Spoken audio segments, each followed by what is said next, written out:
One big Pokemon question I've had my whole life is whether or not the trainers in Victory Road could actually get all 8 gym badges and earn their spot in Victory Road. Well, I'm finally in a position where I can answer that question. I'm gonna play through all of Pokemon Fire Red with all 12 unique teams found in Kanto's Victory Road to finally determine who's legit and whose dad probably just works at the Indigo Plateau.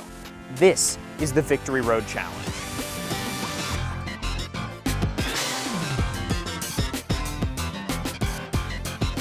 Yes!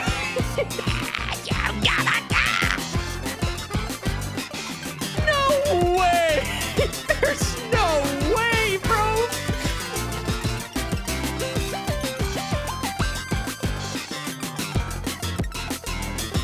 Oh my god, we did it! Check plus, who'd have thought? Oh yeah, dude! I'm locking in. Ever since I was a kid, these trainers have bothered me. Like, you're telling me that Juggler Gregory, a guy who's posted up in Victory Road with literally nothing but a solo Mr. Mime, was able to make it past all 8 of Kanto's gym leaders? I seriously doubt it. But I'm getting ahead of myself, don't worry. We'll be back to Juggler Gregory. Let's lay down the rules for this challenge. For each of the 12 trainers that are found in Kanto's Victory Road, I'll be playing through all of Pokemon Fire Red with each of their teams to see how many of the 8 gyms they could actually defeat. Now, for the purposes of this challenge, we're going to assume that all 12 of our trainers somehow make it to Pewter City and start their journey there, starting off with Brock first, and then doing the gyms in the typical order that our typical protagonists do. But 8F, you might say, and first of all, thank you so much for being so engaged.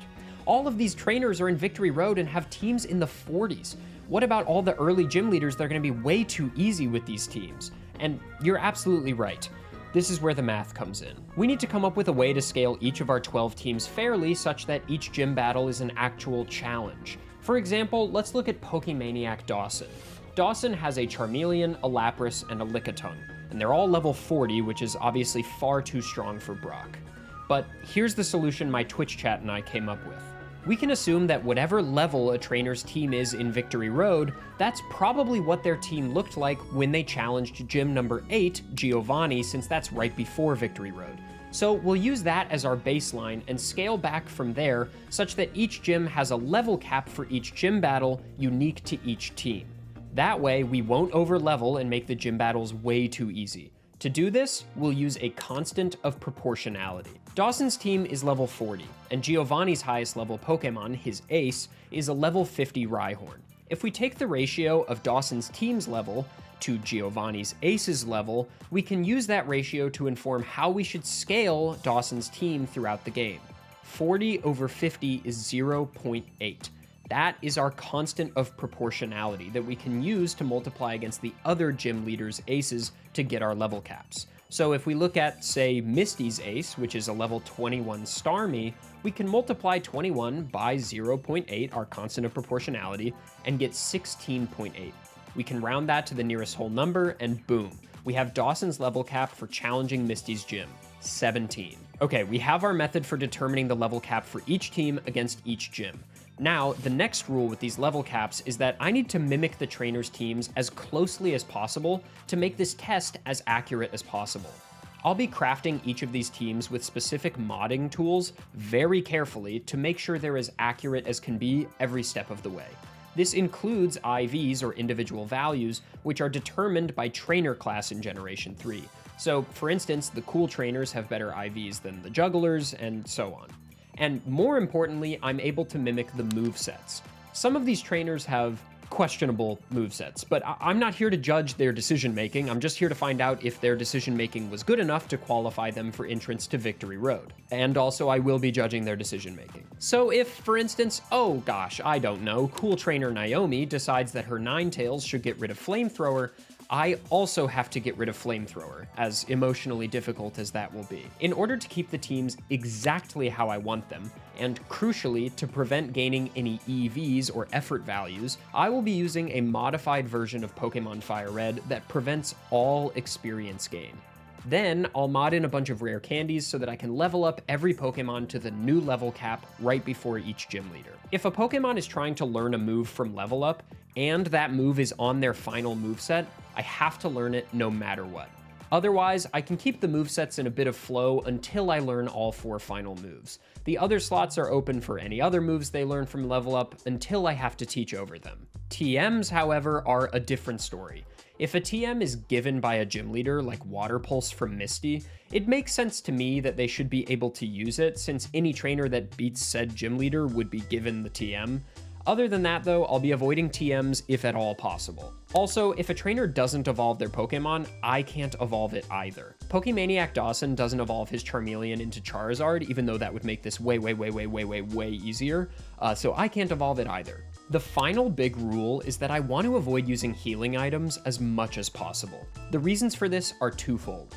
First of all, this makes the challenge much more, well, challenging, and 2, when you battle these trainers in Victory Road, they have at most 1 heal or maybe 2. I think it's safe to assume that if this is how they're carrying themselves at the end of their journey, then they probably didn't have many utility items throughout their journey. With that in mind, we need a grading system to figure out which trainers are proficient and which really don't belong in Victory Road. If I'm able to beat a gym leader without using any healing items and without using any extraneous TMs that everybody wouldn't obviously have access to, then that is a check plus. If I have to use a small handful of heals, or if I have to teach 1 or 2 extraneous TM moves like the Secret Power TM north of Cerulean to get past Misty, well then that is just a check. Now if I have to use a lot of heals or a ton of extra moves or anything silly like that, then that's check minus. If I'm completely unable to beat the current gym leader, no matter how hard I try, no matter how many heals I use or dumb strategies I employ, then that is a fail and that trainer's journey ends right then and there. Any trainer that gets a check or better on all 8 gyms will be assumed to have at least had a solid chance at making it to Victory Road. But our gold standard, the thing we are looking for, is any trainer that can get a check plus on all 8 gym leaders. This would mean that beyond any shadow of a doubt, they have earned their spot in Victory Road and they can rightly shut me up. After we've attempted all 12 teams, we'll revisit any teams that have achieved 8 out of 8 check pluses on all 8 gyms and take them through to the Elite Four to find out if they don't just have a chance to get to Victory Road, but if they have a chance to become champion. But that's a tall order. It's a big if. I don't know that any of the teams are going to get 8 out of 8 check pluses, as that is pretty difficult. But I'm getting ahead of myself, and I think that's all the bookkeeping and all the rules and everything. So let's go ahead and jump into our first trainer. Cool trainer Naomi. The order in which I chose to attempt these challenges is more or less the order in which you see these trainers in Victory Road, and Naomi is very definitely the very first trainer in Victory Road. Here's a breakdown of her team. Naomi is rocking a Persian, a Ponyta, a Rapidash, a Vulpix, and a Ninetales, all level 42. As we go, the movesets won't be horrible, but towards the end they get pretty rough, as Naomi opts to get rid of Flamethrower on almost everyone, as I mentioned earlier. Her Vulpix does keep it, but we'll have to see if that's enough, as she chooses not to evolve the Vulpix, which, as mentioned before, means that I can't either. The big problem Naomi is likely to run into is type diversity. She has 4 fire types. Persian, which starts out as Meowth, is going to have to do some heavy lifting against both Brock and Misty. Misty is probably going to be a massive problem for this team, but that's okay, we'll get there when we get there. Let's start with Brock. Since Naomi's Pokemon are level 42 by the end, that means her constant of proportionality is 0.84, meaning that her level cap on Brock is 12. I'll have on-screen graphics throughout the video to show a trainer's level cap for each gym, as well as to show their progress from gym to gym. So, you know, if they got a check on Brock or a check plus on Misty or whatever. One last thing to note is that if you see me talking to anybody in any of the gameplay clips throughout this video, it's because I live streamed this whole thing and I'm just talking to my Twitch chat. So that's what that is. I'll jump back in between gyms to talk about how the gym went and how the next one is gonna look. But for now, let's see how Naomi and past Adef fared against Brock. Let's see if our Meowth can solo this. Misty's gonna be a problem, but let's deal with Brock for now. So, Bite is definitely the way. That is gonna do solid damage, and Defense Curl will do nothing. Oh, the flinch? Okay. Onyx next. I think Is Growl a play here? I think we just try to get as much damage as we can. I think we just bite here. Ooh, the crit. Okay, we lose some speed. Do we still outspeed? We probably do. Ooh, we tackle miss. Okay. I'm gonna heal here. Okay, I need to cut in here really quick. When I streamed Naomi's run, it was the first one I'd done for the challenge, and I hadn't completely locked in the grading system yet. So at this point, my goal was just to get through the gym leaders by any means necessary, even if that meant healing once or twice. It wasn't until a couple of runs from now that I decided on the check system, hence why I decided to heal here. However, after each of Naomi's gym leaders, we'll look at her battles objectively and assess whether she actually would have needed those heals to win or not. I'm gonna heal here. It's gonna go for probably Rock Tomb because it sees a kill. Yeah, okay, and the miss? And the miss on Bind? Yo! All right, Meowth. Meowth, that's right, dude. Okay. I'm really comfortable just giving Naomi a check plus here on Brock. I think after Meowth faints, you can easily just use the other members of the team to clean this Onyx up. And frankly, if you're willing to reset a few times for some lucky crits or just a couple more flinches, you can probably solo this entire team just with Meowth. Going into this challenge, I knew Misty was very likely going to be one of the biggest, if not the biggest roadblock for many teams. Water is a really tough matchup for a lot of types, and her Starmie is a monster this early in the game. Psychic is a super powerful type, both offensively and, more importantly for Misty, defensively. Against the Generation 1 lineup of Pokemon specifically, Psychic is just really good. Slight foreshadowing for Sabrina, hahaha. That, coupled with the fact that I'm gonna be massively underleveled with most trainers at this point, means that we're in for a real treat on nearly every trainer against Misty. Fire is a rough matchup against Misty, sure, but with 5 Pokemon on your team, there's likely to be a path through this fight. I just have to find it.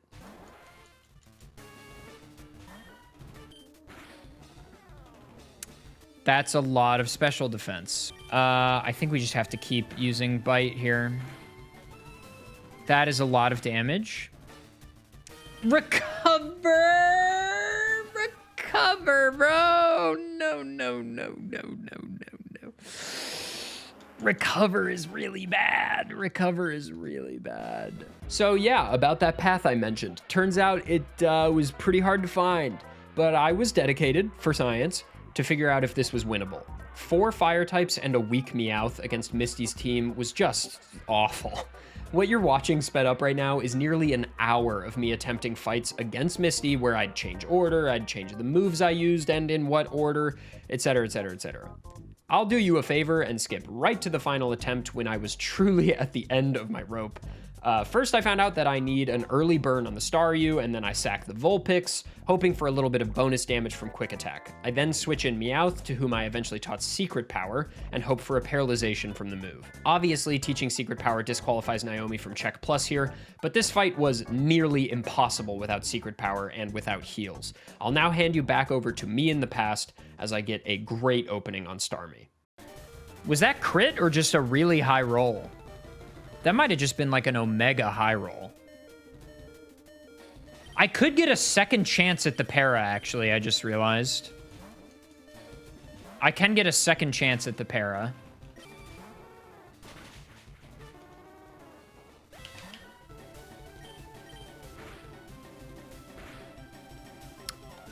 Okay. Okay. We need a full para or to not use Water Pulse. Okay.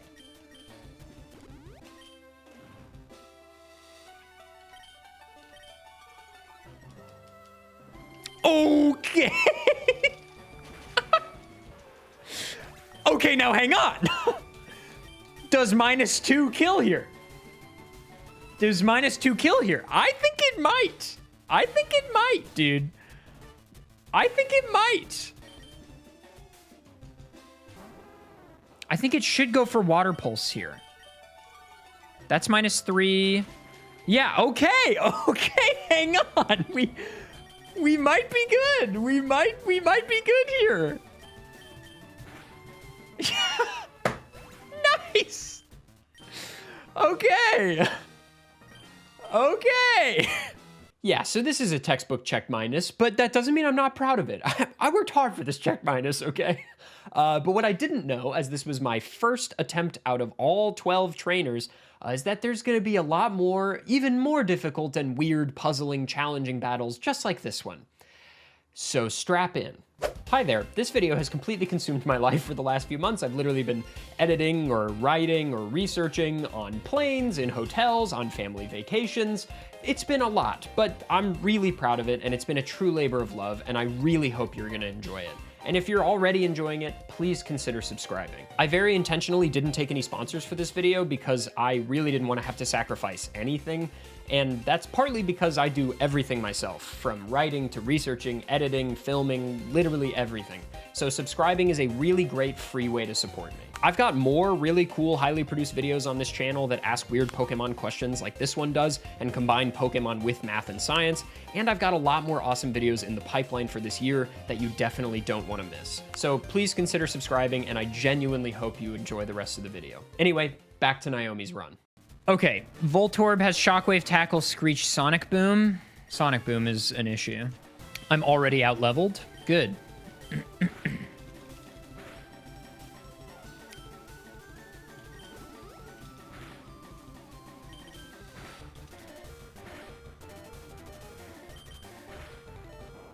Okay. Probably Stomp here. Ember gives the burn chance, but Stomp is probably better. Nice static. Okay.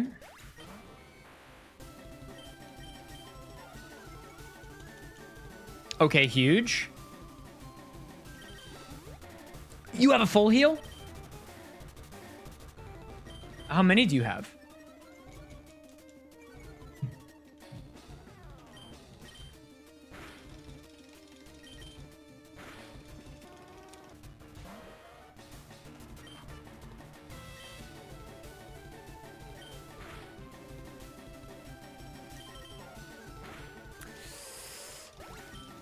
Can I hit an attack, do you think? Do you think I can hit an attack? Ever? All right, we win anyway. I thought he had a heal left. Yeah, we win. All right. Lieutenant Surge, first try. Lieutenant Surge, first try. Okay, so this is a nice, easy, clean check plus, and a lot of the times on Surge for these runs that will be the case because Pikachu and Raichu, which are supposed to be his two threatening Pokemon, have really low physical defense. But crucially, not every single trainer is gonna have a good time on Surge, largely because both of those aforementioned Pokemon have Double Team, and boy, oh boy, does the Gen 3 AI love to click a setup move if they're at full health. And if that Raichu gets to +2, +3, +4, +5, or God forbid, +6 evasiveness, it's like basically unkillable, as you'll see later. This Raichu and Koga's Muck that has Minimize, which you'll see later, are just really something else. But regardless, on to Erica. Given that I have a bunch of fire types, this one's probably gonna be a walk in the park. It really could be. I doubt it, but it really could be. Comparatively, this should be relatively free, though. We love an early burn.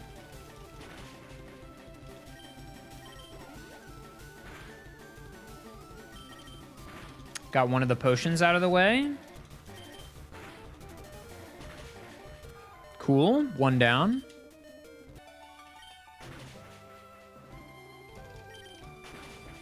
That's a two-shot on Tangela. Good. We love to see it. Vileplume. I think I'm going to Will-O-Wisp here. I'm going to miss, actually. Okay, I hit it. Nice. Is that right, Donut Shoes? A full heal? No, no. Why do they all have that? Okay, well, get burned again, moron.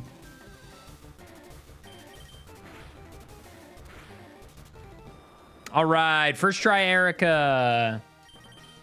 Very good. Very, very good. After Erica, the level cap was finally high enough to evolve Meowth into Persian, giving a massive attack and speed boost, and I bought a Firestone to evolve one of the Vulpix into Ninetales, which is also obviously useful. This is also the point in the run when we finally have access to Flamethrower, which, as you'll see in a moment, is very good. Speaking of, here's Koga. My inclination is yes. Nice crit. This the whole time. Wow, that's some crazy damage. Let's get Will-O-Wisp off. And Confuse Ray.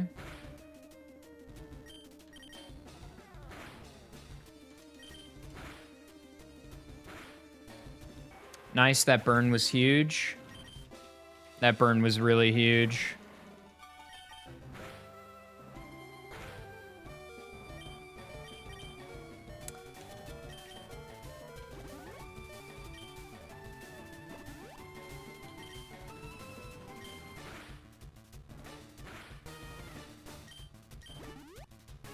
Okay.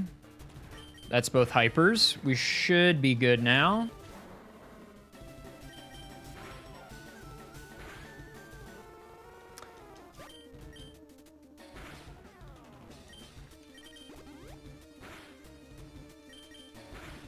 All right. Nice. Koga is down in 1. So really, so far, Misty has been the only problem. That, for my money, is still an easy check plus, even though I technically healed, so we're gonna call it a check plus. Now, Sabrina and Koga have aces of the same level, which means their level cap will be the same for every trainer in this challenge. So let's jump straight into Sabrina.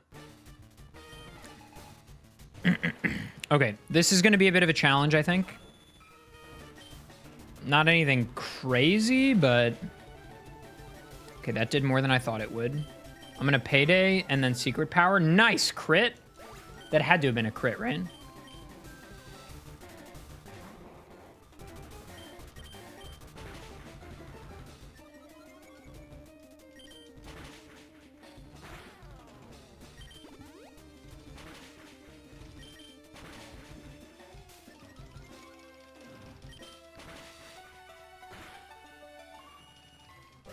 I just have 6 aggron.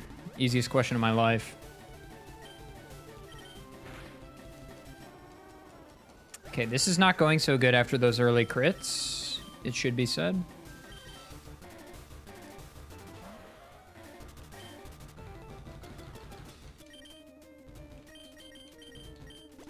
But this is giving me hope for the solo Mr. Mime run.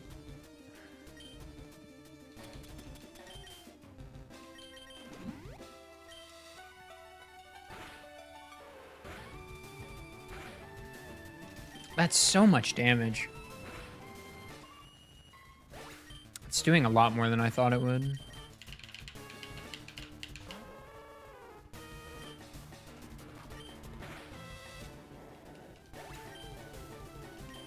Oh, nice. Easy. Okay. It didn't even kill. That's not good. I think this Alakazam kills me. One Calm Mind and Psychic obliterates me.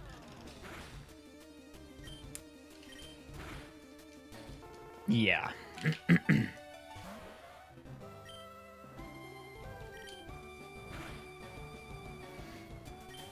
Hang on, crit quick attack? Dude! We're in there, bro. We're in there, bro. Come on. Okay, first try Sabrina. Ponyta clutching up. Again, not to sound like a broken record, but I think this is an easily skippable set of heals. If you play this a little more properly with a better line and you get the Mr. Mime off screen quicker, I think you can get through this without heals, no problem. So I'm gonna give Naomi a check plus here as well. All right, let's check out Blaine. Yeah, Batty Bad is crazy, dude.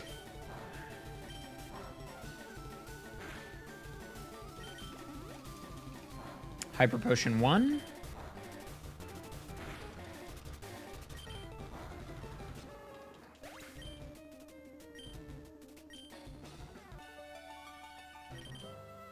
I missed Screech.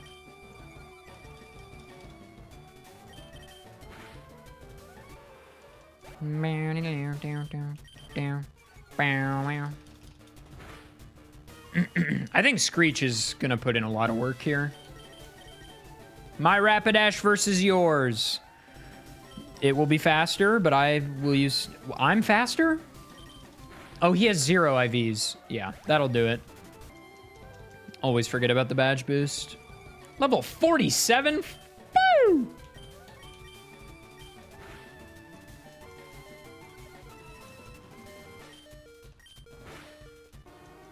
Okay, it's -1. Vulpix holds. Well, it did for 2 attacks, which is pretty good. Nice double flinch. There's the second hyper. Another flinch. Dude, oh, Ponyta's the GOAT, bro. Oh my God.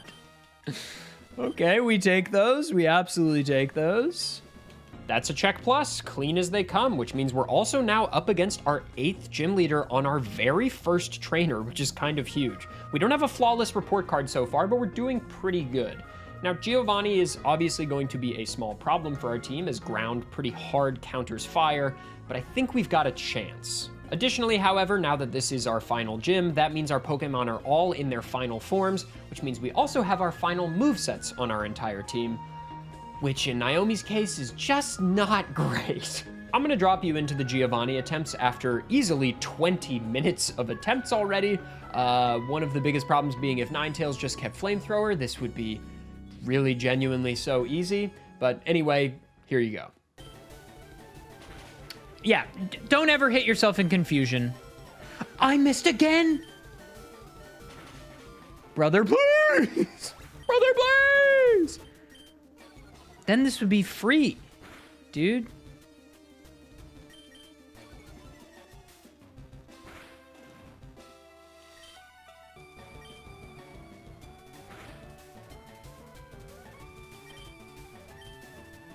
I miss Screech again.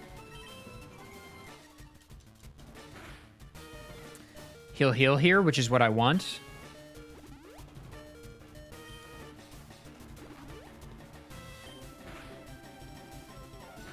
He'll heal again, maybe? No, he doesn't heal twice on the same Mon. Good. Nice! Okay, huge. Huge. Huge take. Huge take on the Nidoking here. Flinch? No poison point, no poison point, no poison point, no poison point. Flinch or crit, please. I lived! I lived! Come on, man! Because we might have something here. Hang on. Hang on. I missed Screech! We can't be missing Screech, guys. We can't be missing Screech. We can't be missing Screech in this position. Huge. Okay, that still kills me. That's concerning.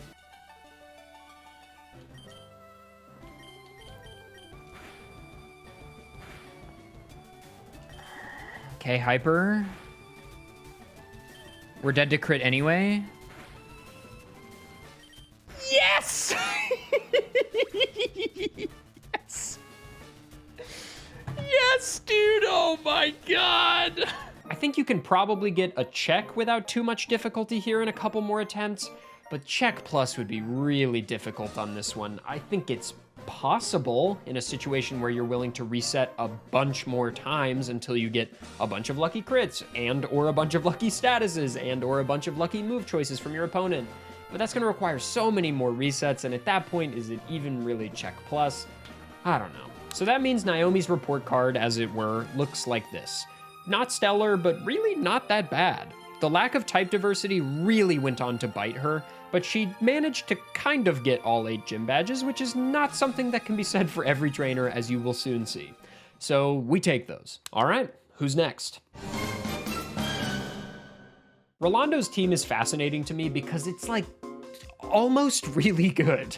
Don't get me wrong, it's solid, but it's close to being great. He's got solid type diversity and a wide array of attack options, but Rolando winds up suffering from the same problem as many of the trainers in Victory Road do. Game Freak didn't want them to be OP, so they just have Pokemon that aren't fully evolved. Much to Rolando's dismay, this means that he's stuck with Ivysaur and Wartortle instead of Venusaur and Blastoise. He also could have had 2 Charizards, but the fact that he has 1 at all is still gonna be a massive win. The movesets aren't stellar, but given how much type diversity Rolando has, and the fact that his team is largely comprised of starter Pokemon, which are evolution lines with tremendous stat lines, I expect Rolando to do really well. With that in mind, let's head to Brock. Okay, gamers, Brock should be a walk in the park. Bulbasaur and Squirtle, this should be free beyond belief. This bubble is about to go sicko mode.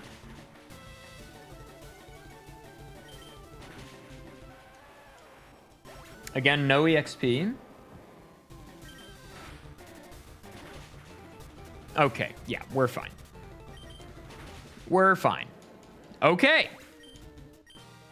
To no one's surprise, Brock's team is incredibly easy with any team that has a Squirtle on it. Heading into Misty, the level cap increases, meaning we get to evolve much of the team into their second stages. This is great for our chances, but it's best for Ivysaur, who now has Leech Seed and Poison Powder. I've done a lot of Gen 3 challenge runs, and once I saw this combo on Ivysaur, I knew we would be cruising through the mid-game in Rolando's run. Watch me fight Starmie here, and you'll understand why even just one of these moves is so good. I think we Tail Whip. Okay. I think we Tail Whip again.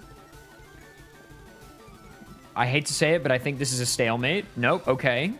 We Tail Whip. And then let's Quick Attack, get some damage off.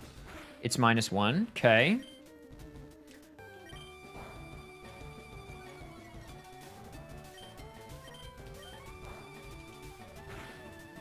Nice. Starmie, we want to immediately... Does it have Rapid Spin? Okay, it has Rapid Spin, which kills Leech Seed, right? We want to get Poison Powder off. Good. And then I think we just Vine Whip it down.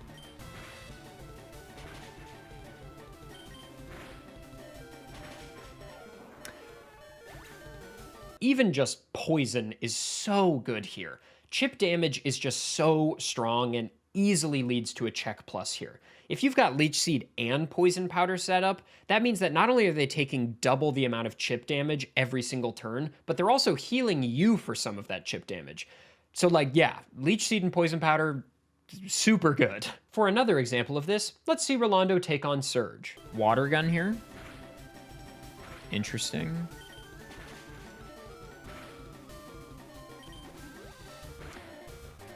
We take a used potion, absolutely.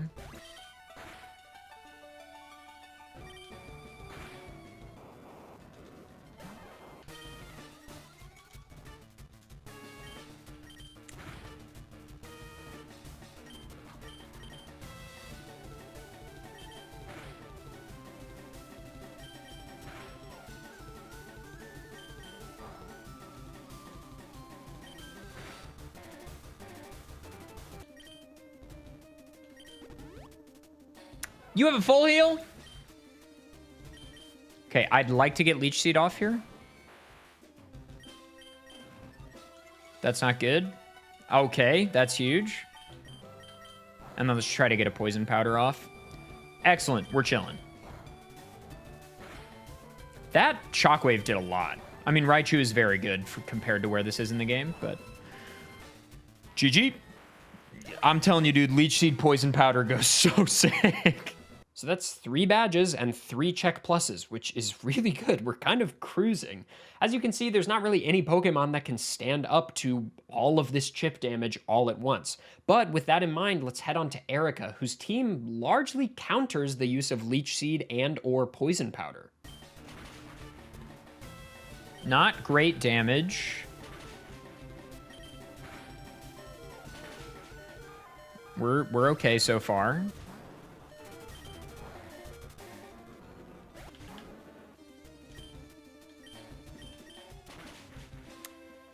maybe we are speed tied? Interesting.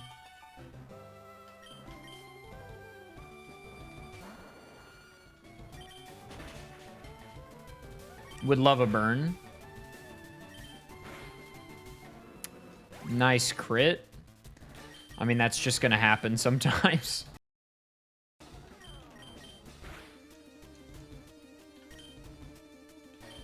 And you know what? Honestly, let's just get some damage while it's asleep.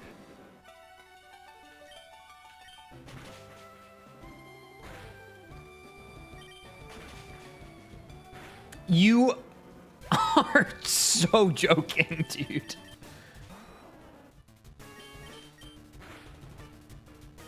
Oh, did it already heal? Okay, well.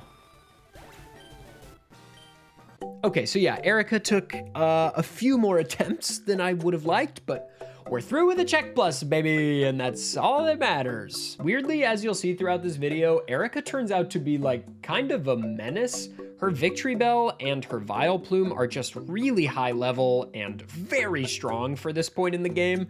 They're bulky, they have good options. Erica turns out to be a big wall for a lot of teams. Regardless, again, it's a check plus. On to Koga, and we now have Charizard with Flamethrower. Okay, Ada from the future here.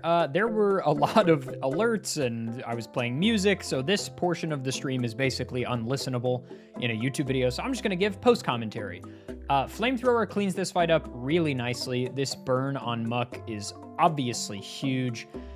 It's a little unfortunate that I put him into heal range and that I get poisoned and that he lives on 1 from the burn proc there. But Hyper Potion heals to full, and then we get a nice Flamethrower crit. He's back in heal range again, so that's both Hyper Potions down, and now Charizard can clean this up. We do miss a Flamethrower, which is unfortunate. Minimize strikes again, but Muck is down, and Muck is easily the scariest member of this team. We live this Poison Tick on Coughing, which is really nice. Flamethrower kills, and then I'll hand you back over to me from the past as the stream becomes listenable again, heading into Wheezing. I think in this situation, we Ivysaur, Leech Seed. Profit.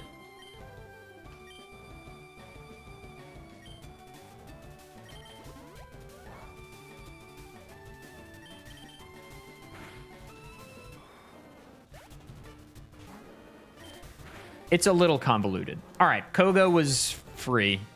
Oh, Charizard, you beautiful, beautiful baby boy. You wonderful, beautiful lizard.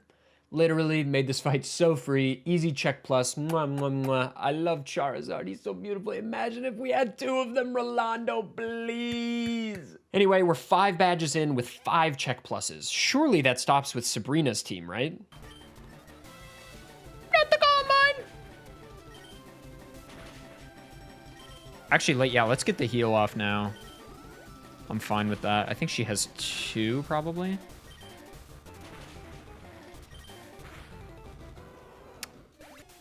Well, actually, Flamethrower doesn't kill now, most likely. Just kidding. All right, here comes Mr. Mime.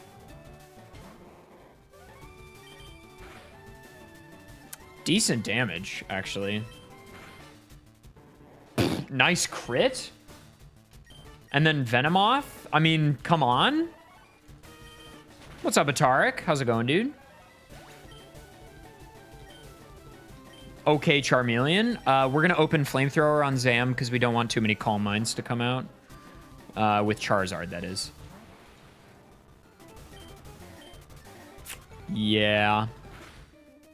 Yeah. Okay, buddy. All right there, guy. Come on. Let's chill. Chill, dude. Oh, no. Okay, we got Leech Seed. I should... Okay, hang on. Sleep Powder? She's throwing? Oh, yeah, dude.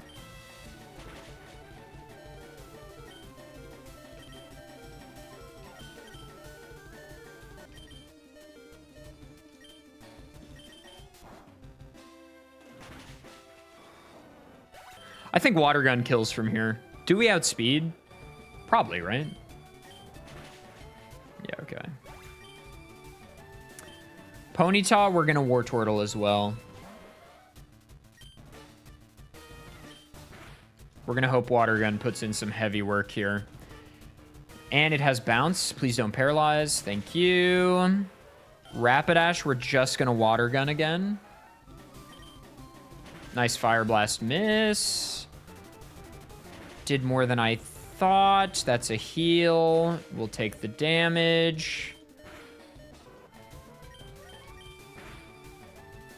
Almost won. There's the second Hyper.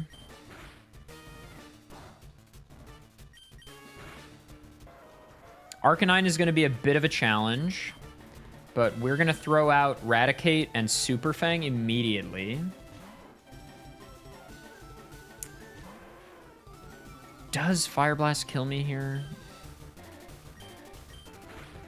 We're faster, so it's fine. It does kill, but already being in yellow bar is pretty huge.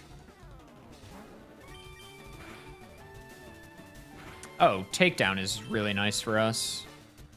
Yeah, okay, GG, most likely. Wing attack should kill here.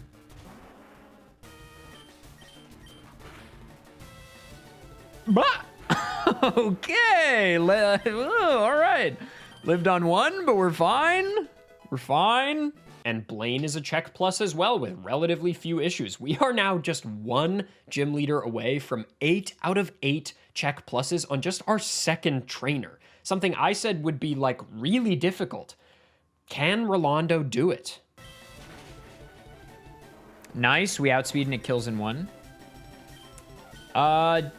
Doug Trio.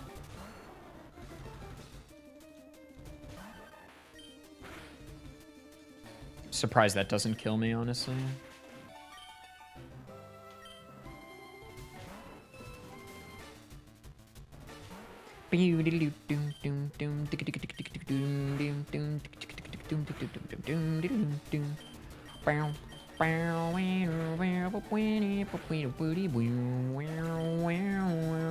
We're hoping Flamethrower kills from there. I have a feeling that it doesn't, but it might. It might. Huge. Okay, that's really massive. Rhyhorn is going to be a Wartortle Water Gun again. We're hoping it at least gets into high yellow. Oh, it's Rhyhorn and not Rhydon? Get out of here. You're done. You're done. Nidoking, we're just going to Water Gun here.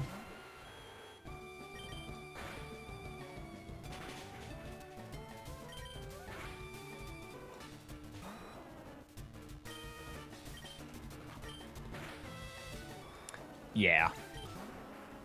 Flamethrower crit? No, but almost kill. Oh, and you're locked in. All right, GG. It used Thrash, and I was like, I win. And that's 8 out of 8 check pluses for Rolando, baby. That's pretty good, man. On only the second trainer, a perfect record. That's awesome. Going in, obviously, type diversity and starter line supremacy played massive roles in helping Rolando along. But I definitely didn't expect 8 check pluses for this team, especially because they're not all fully evolved. Only fully evolving one of the 4 starters in the party is certainly a choice, and one that I figured would present more roadblocks, but I think having a team with 5 Pokemon is just a huge advantage, no matter how you shake it. Now, this isn't the end for Rolando, because as I said earlier, any trainer who gets 8 out of 8 check pluses will revisit their team at the end and take them through to the Elite Four. Let's see if we can find anyone else to accompany Rolando to the Elite Four. Okay, Juggler Gregory's next? Probably not. All right, let's talk about Juggler Gregory. This man, I mean, look, in a sense, you've got to respect it, right? This guy just loves Mr. Mime and has so much confidence in his Silent King that he is happy to just solo main this man all the way to Victory Road. The question is, though, can this one Mr. Mime beat all 8 gym leaders? I'm kind of doubtful. Let's make a pros and cons list. Pros, Mr. Mime is a psychic type, which, as we've discussed, is a massively beneficial type, especially against the roster of Kanto Pokemon, so that's good. Mr. Mime has really solid special attack, which should back up his offensive options. Mr. Mime has good defensive setup options in Barrier, Light Screen, and Reflect. Another pro. Also another pro, he pulled Ash's mom, so he's at least somewhat nice with it. cons, it's Mr. Mime. Yeah, we're probably doomed. It's all right. Okay, crit on Geodude. How's Onyx gonna go? You know what? I'm gonna barrier. Huge.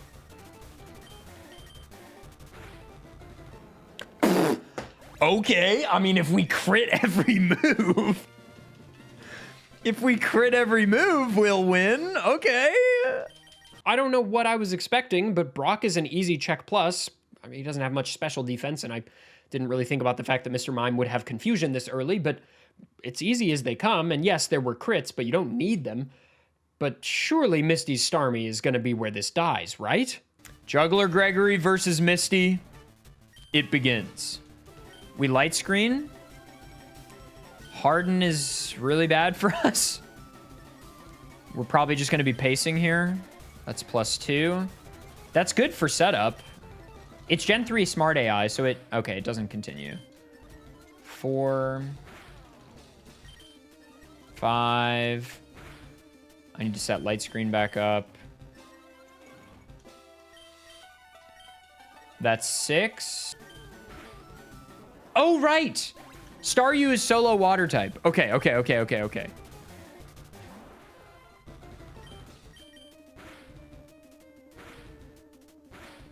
That's crazy that that's all it does. Please hit. No way, dude. No way. No way, bro. No way. We can win this. We can win this. This is very winnable. Setup wins, dude. Setup is just so good. 6. Just get it off screen.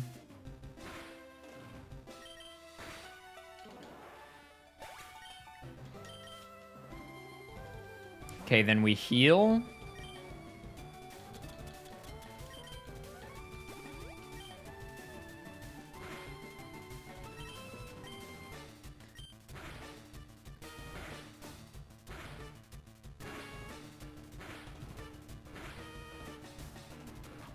Then we heal again. Probably uses recover here.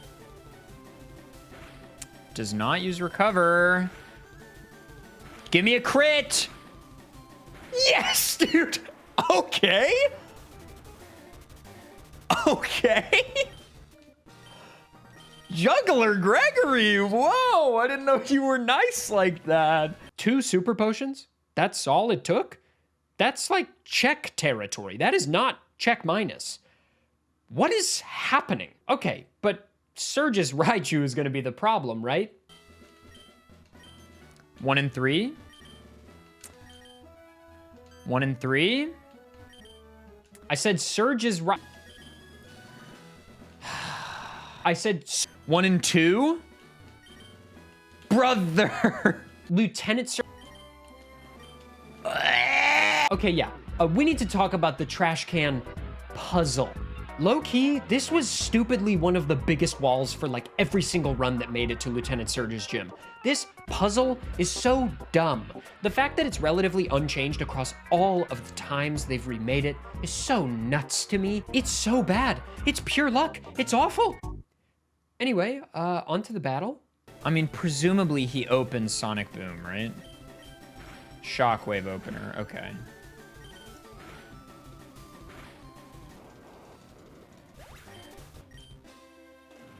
Yeah, I mean, obviously.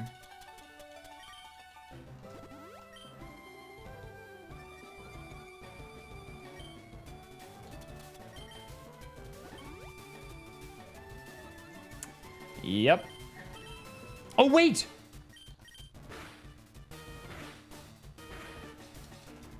Mr. Mime has a solution for that! You think Mr. Mime didn't come prepared for double team? You think Juggler Gregory's just messing around, bro? You think Juggler Gregory's just messing around? What do you think? Who do you think this guy is? But I'm just gonna confusion and see how much it does. Okay, double team. Hate that. Again, you've underestimated me. You're underestimating me. Okay, that's more damage than I would like. I would like to get a light screen up.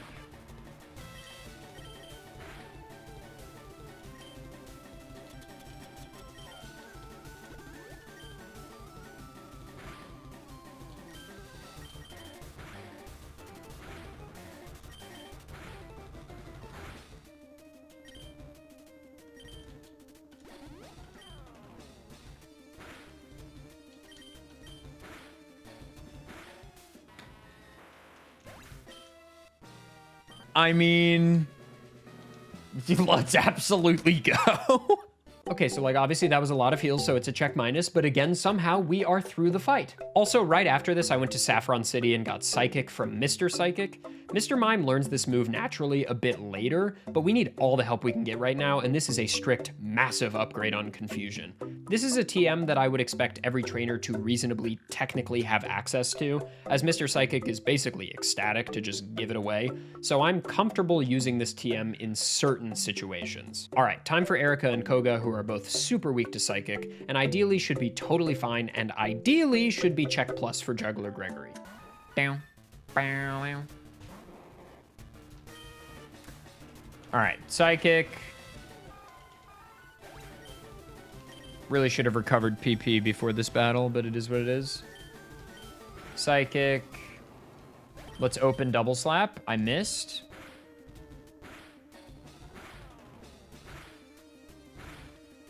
Not the 5-hit. Not the Giga Drain. Not the live on 1. Can I just high roll? Not the Giga Drain! Just hit 5 times again.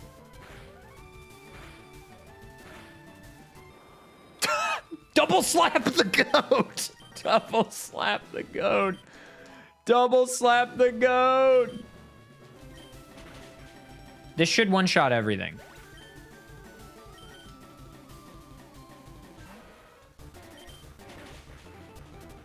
Ugh. It didn't work out! It's not going according to plan!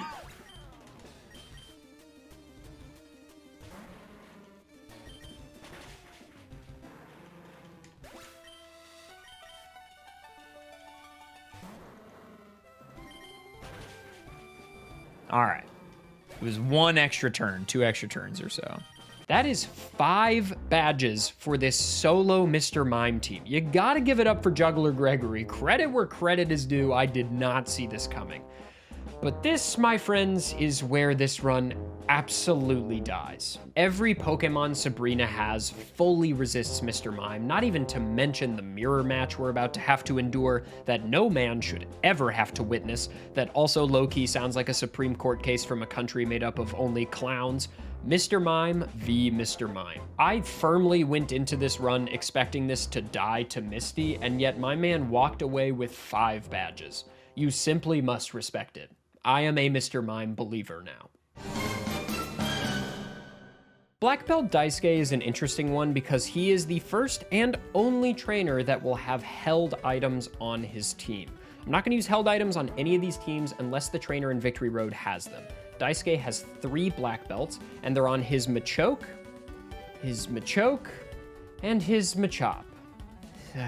Okay. I think Misty, whose Starmie resists all fighting type moves, and Erica, who resists those moves, and Koga, and Sabrina, and most of Giovanni's team, they're all gonna be big problems. But hey, those black belts sure look nice, and maybe they'll hard carry this team. Who knows? Probably not, but maybe.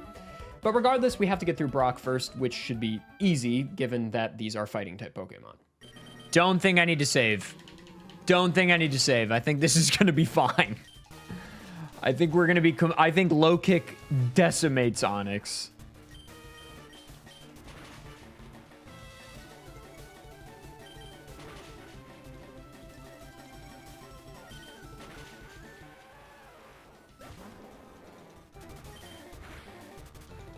Outspeeds me? Really? Onyx's speed stat is so low, I feel like. All right. It's a check plus. Okay, obviously check plus, no question. I'm gonna save you some time here and just do some voiceover on all of the Misty attempts. This took a long time. I experimented with a lot of different solutions for this one, and what you're watching right now is an hour of attempts and setups. What we wound up doing was using a wild Ekans on the route west of Cerulean to get some of the Machops poisoned, which would activate their Guts ability, which would then in turn increase their attack. Then we would go up to Misty, heal to full, and then start the battle. Then we need crits on Starmie. Ideally 2, but 1 is technically workable with good rolls. This is why this battle took so long. We need a good Staryu opening and then solid luck on Starmie, not to mention the fact that my team is slowly dying from poison. Eventually though, we did it. Yes! Yes! Get absolutely wrecked! Let's go, dude! I want to give this a check minus because not only did it take so many attempts, but it required out of battle poison to then have a damage boost in the fight. But I don't know, I worked so hard for this one that I feel like I'm just gonna give myself a check just so that I can feel good about the wasted time. I earned this one, so I'm taking a check. Fight me.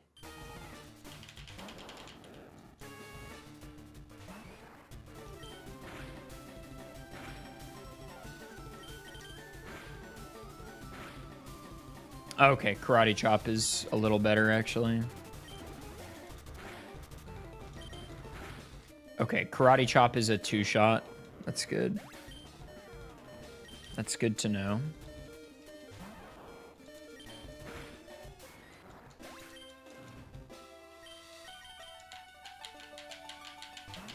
How much does Pikachu weigh? 6 kilograms. Okay, so Karate Chop is far superior. I'll say. Nice crit. Now, Raichu, 30 kilograms. At 30 kilos, it is base power 60, so low kick is better on Raichu.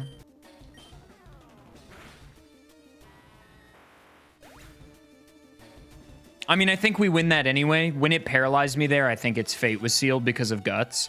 But that's an easy check plus, baby. A nice check plus on Surge, and then we reach the wall. I'm again gonna save you some time and just do some VO here. I tried this Erica fight for a while, and it's maybe possible check minus if you really grind out some lucky crits on your own moves and whack move choices from Erica. But after what I went through with Misty, I just was not mentally prepared to go through it again, but worse. So I threw in the towel, and understandably, Blackbelt Daisuke does not belong in Victory Road.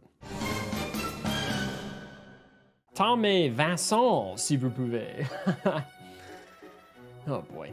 Besides the fact that we somehow have Meowth again, you would think that even though this team is just 2 Pokemon strong, that it might have a solid chance because it's got a great water type in Golduck, right? And the level cap for this guy is pretty high. But you'd be wrong. I'm just gonna let me in the past from right before the Brock fight for Vincent explain why this team is just not great. Psyduck does not have any water moves for Brock. Yeah, the first damaging water move Psyduck learns, level 50, when he learns Hydro Pump. What a water type. In fact, he learns Confusion at level 16. And of course, level 33 to get Golduck, which is a pretty high barrier to entry. Things started out real strong with Naomi and Rolando and have gone massively downhill since then.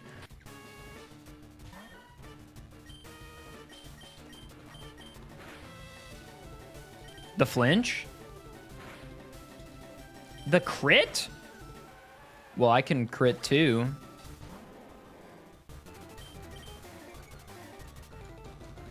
All right, he's now -6 attack.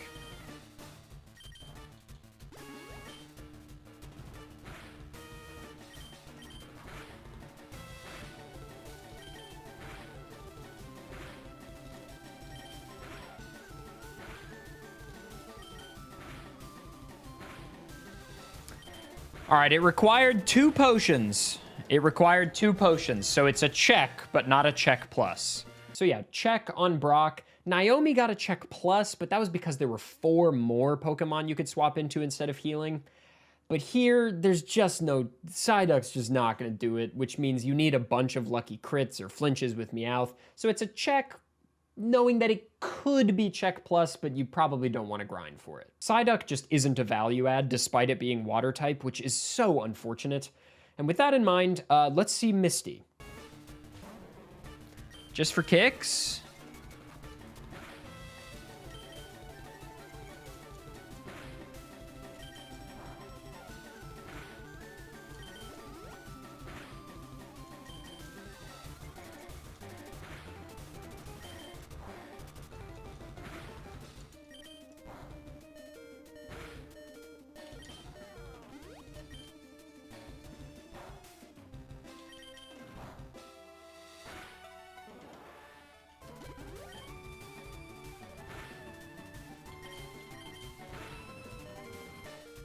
Of course, Disable missed. What a worthless move.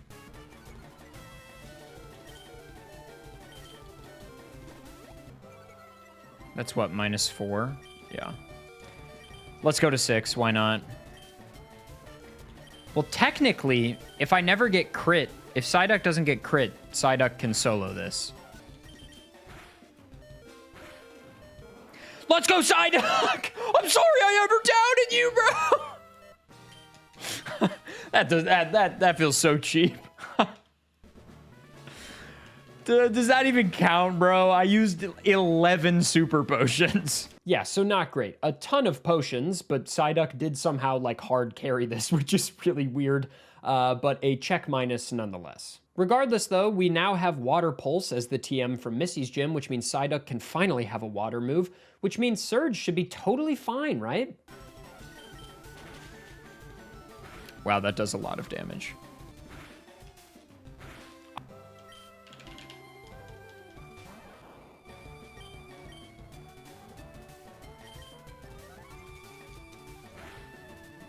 That's good damage. I'm fully paralyzed.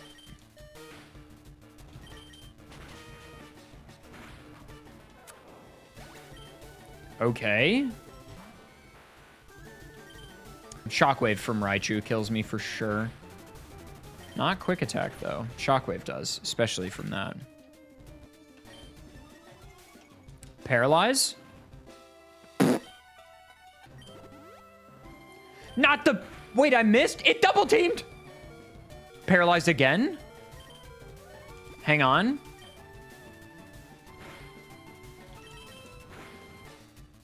No! Oh, if it got fully paralyzed there, I genuinely win. We're dying to Shockwave. Yeah. I missed Water Pulse. Are you... Stop doing that.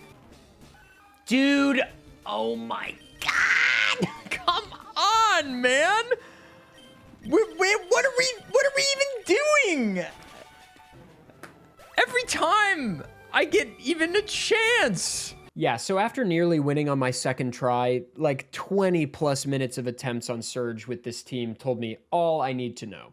Tamer Vincent 100% definitively does not belong in Victory Road. Man, this is tough. After our first 2 trainers, Naomi and Rolando, looking so promising, we've now had dud after dud after dud. Was I right all along? Are there like no good trainers in Victory Road? Wait, hang on. A team of 5, including solid type diversity with a good water type, a solid psychic type, a great fire type, and the fastest Pokemon in the game? George, where have you been the whole damn time? We do not have Sonic Boom yet. Otherwise, this would be very free.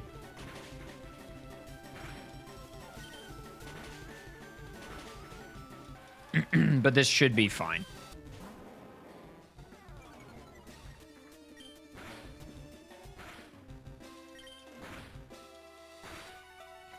Okay, Growlithe.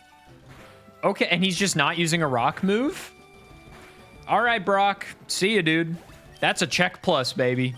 Okay, easy check plus on Brock, as expected. Also, heading into Misty, Execute now has Leech Seed, which, as I talked about in an earlier run, is really, really good. Plus, Voltorb is really fast and now has Sonic Boom, which just does a flat 20 HP of damage, which this early on in the game against big walls like Starmie is super nice. So with that in mind, let's see Misty.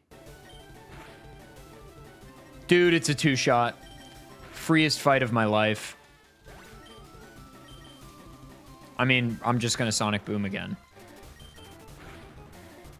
And I live that? Dude. Voltorb, my hero. Crazy back sprint. And GG.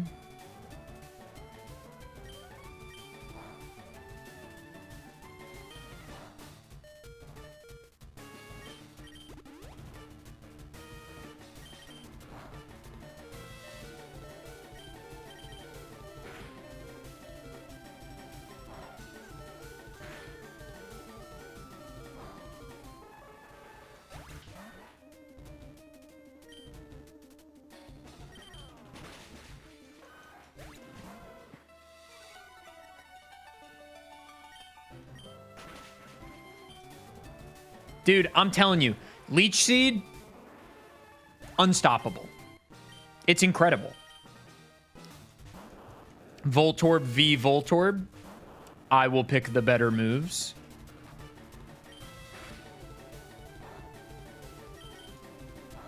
I missed Sonic Boom.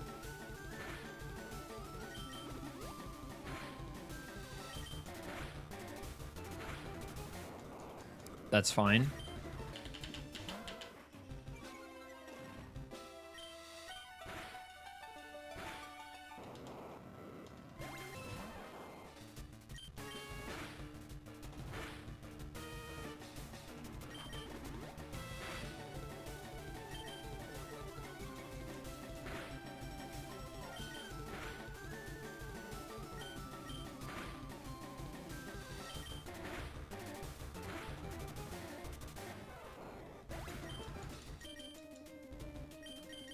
Now if we can just get Leech Seed off, we're totally fine.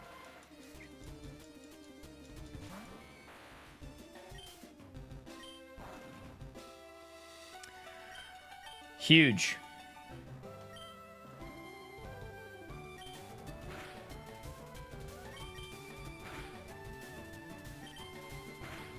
Easy dubs. Check plus. Dude. Cool Trainer George is my man. Easy peasy lemon squeezy, baby. After Surge, the level cap and access to evolution stones becomes such that we can evolve some of our team, which is going to make further battles even nicer. With that, we move on to Erica, which again has weirdly been a wall for a lot of teams and is kind of shaping up to be the big problem. So let's see if George can handle Erica. Hello again from VoiceOver World. So Erica turned out to be, shocker, surprise, surprise, genuinely difficult. It seems like she's going to turn out to be the big wall for a lot of teams, like I've been saying. And this is, I'm sort of dropping you in the middle of a lot of attempts. This Erica was brutal with George. It wasn't impossible or anything, and I managed, small spoiler alert, to do it without healing, which is obviously nice, so we maintain our check plus streak here with George. But it doesn't mean it wasn't difficult. It was definitely his biggest challenge yet, as it took more than one attempt. But it didn't take that many. It was probably 20 or maybe 30 minutes of attempts, which all things considered for this particular challenge, not that bad for tough, puzzling trainers. I'll drop you here now on the winning Vileplume run. I also think Aurora might kill on a high roll. Huge! All right, check plus, baby. No heals required and no bonus moves. We're still vanilla. Okay, so it took far longer than I thought it would because Erica, again, is just really difficult, but we got the check plus, meaning George is 4 for 4 right now and is looking so solid. A flawless record up till now. Also, a higher level cap heading into Koga and Sabrina means we've got some more evolutions, which is really nice. This team is looking really promising, so let's just watch Koga and Sabrina back to back.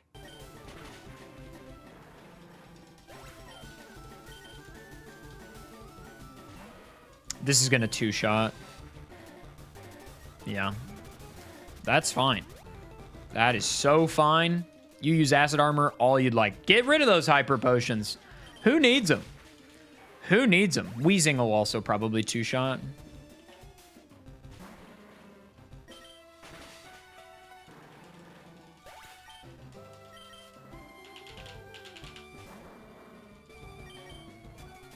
Faster than me. I guess it is level 43. Nope, it's a one-shot. Okay, literally did not take any damage. That's a check plus. Mr. Mime do be talking.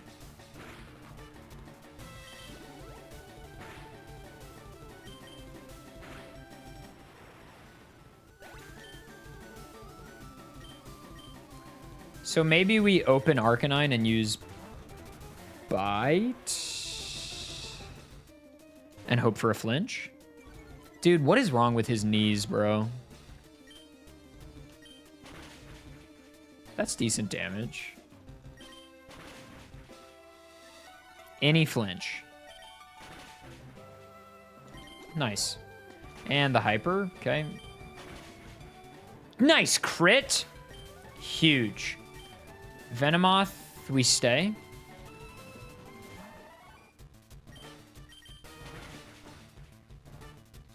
Nice miss. And Zam, we explode.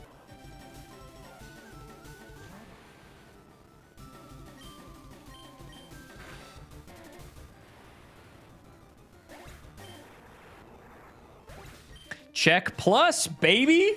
Dude, we're looking good.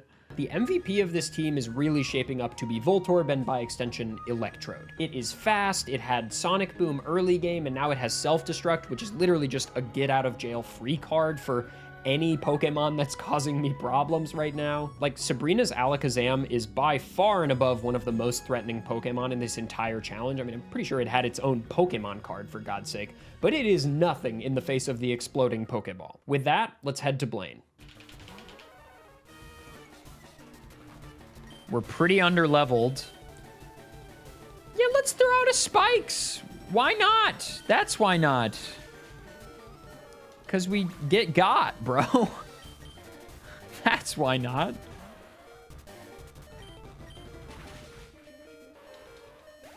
Okay, it's maybe fine.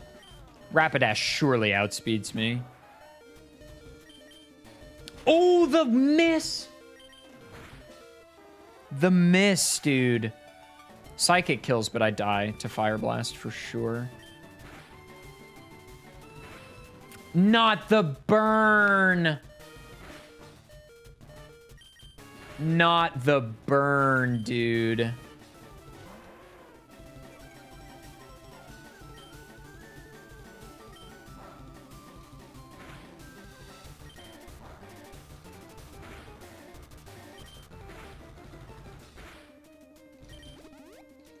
There's both hypers.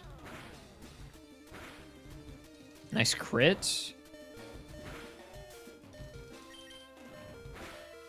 Okay, down to the last.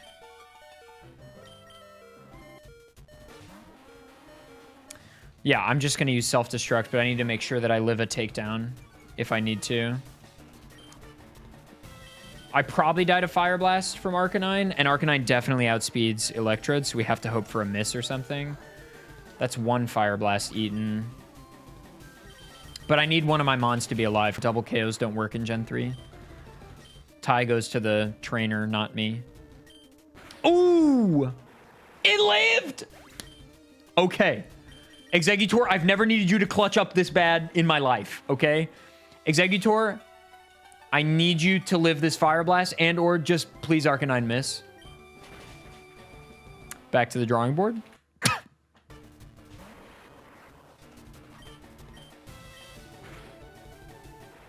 If I crit that, I win.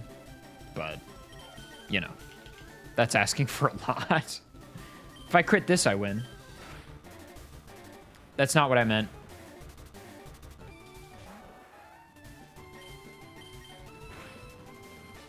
It does kill. Interesting.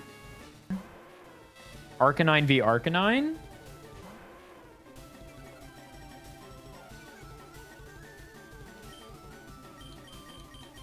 And I think we just bite here. Any flinches are a huge add. Okay, we're not getting a lot of damage. Ooh, that's 3 fire blasts and one of them missed. We got a flinch. We got a flinch. I think that's 4 fire blasts. So I think we win.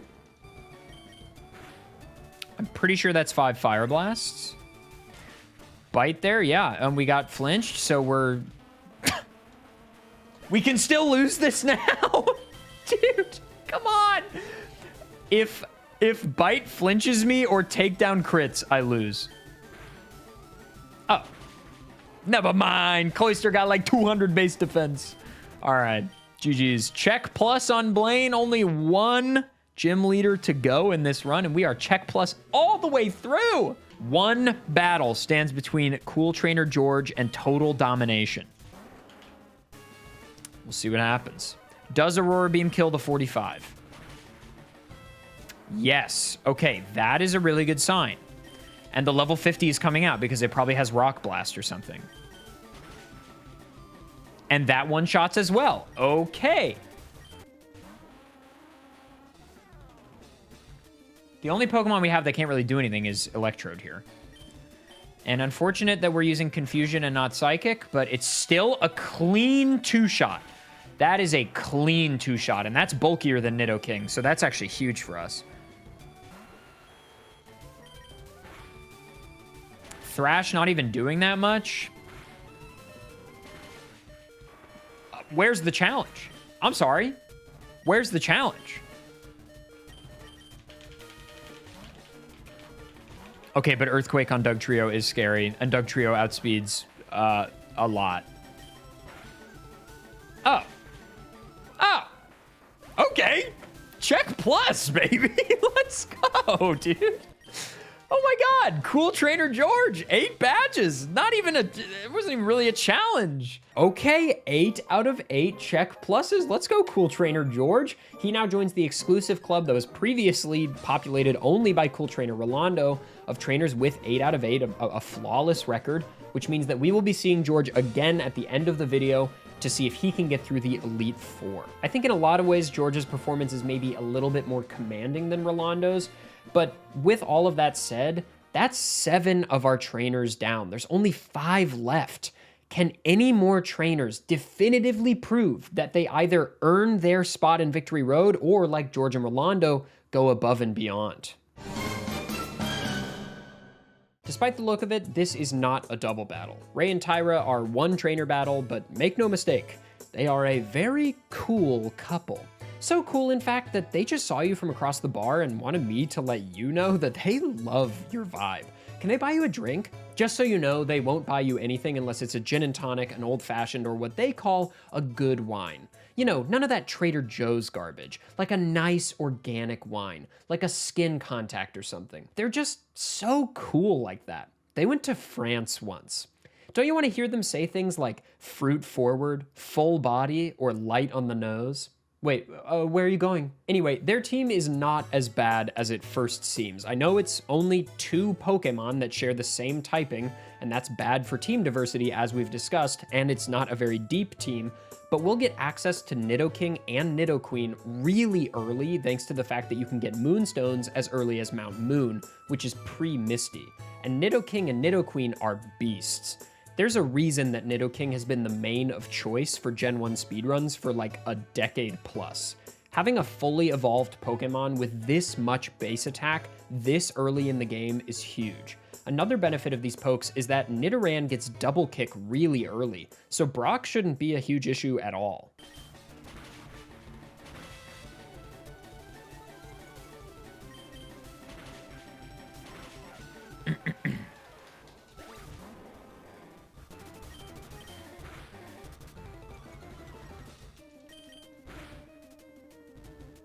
Ooh, Poison Point.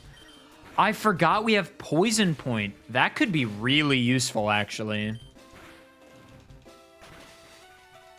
All right, that is a check plus on Brock. 1 attempt. I decided to try Misty without fully evolving Nidorino and Nidorina into Nidoking and Nidoqueen right away, because, you know, Ray and Tyra might just be too cool for that. And also they get an added ground type, which is weak to Misty's water type. So let's see how they fare.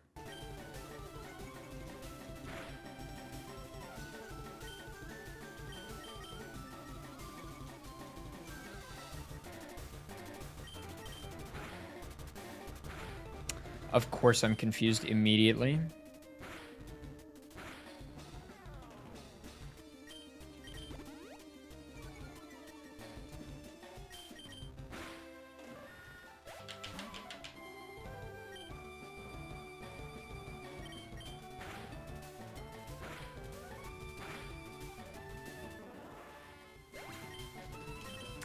The Nidorina back sprite is no good.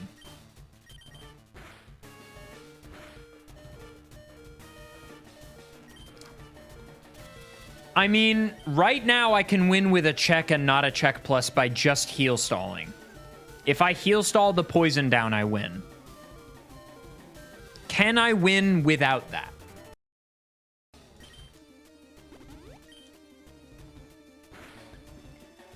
Okay, so check minus it is. I tried this with Nidoking and Nidoqueen and it was like legitimately impossible, so this is what we're gonna live with. For a 2-member team, clearing Misty at all is a huge accomplishment. Let's head to Surge, where now that we've evolved into Nidoking and Nidoqueen, our ground immunity to electricity is going to be a huge add.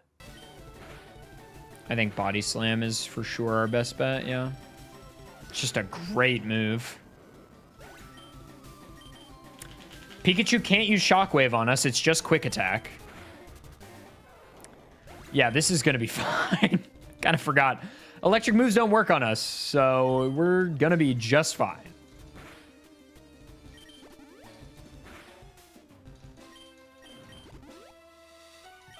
I got staticked. Brother. Oh, get poison pointed. Get absolutely poison pointed. You static me, I poison point you. It's all a give and take.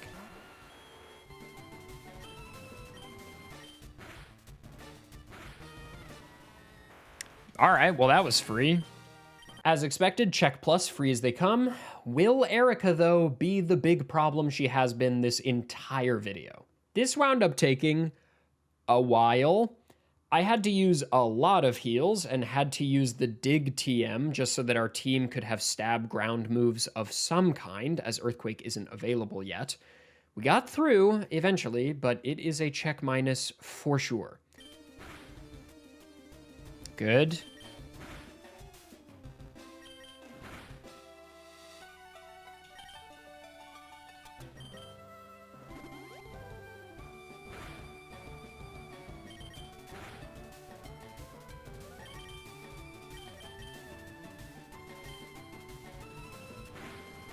All right. Using heals, very winnable. Without heals, technically winnable, but you would need basically to get crits and or them to be fully paralyzed a lot, which is easy check territory, right? It's not check plus, but check for sure. I'm standing by it.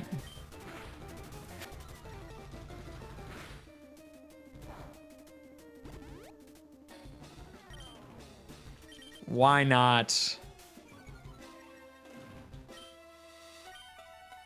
Nice miss.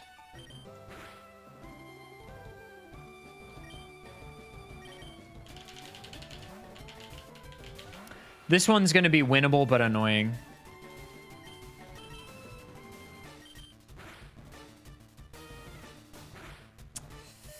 Not the self-destruct. I forgot it had that. This dig might not do much. Oh, I'm confused. All right, let's run that back. I missed immediately. I missed immediately. No. No, dude, he's already +4. Why would they teach minimize to a random AI? It's just going to use it every time. Oh, the crit. Oh, we're so back. We're so back. We're so back.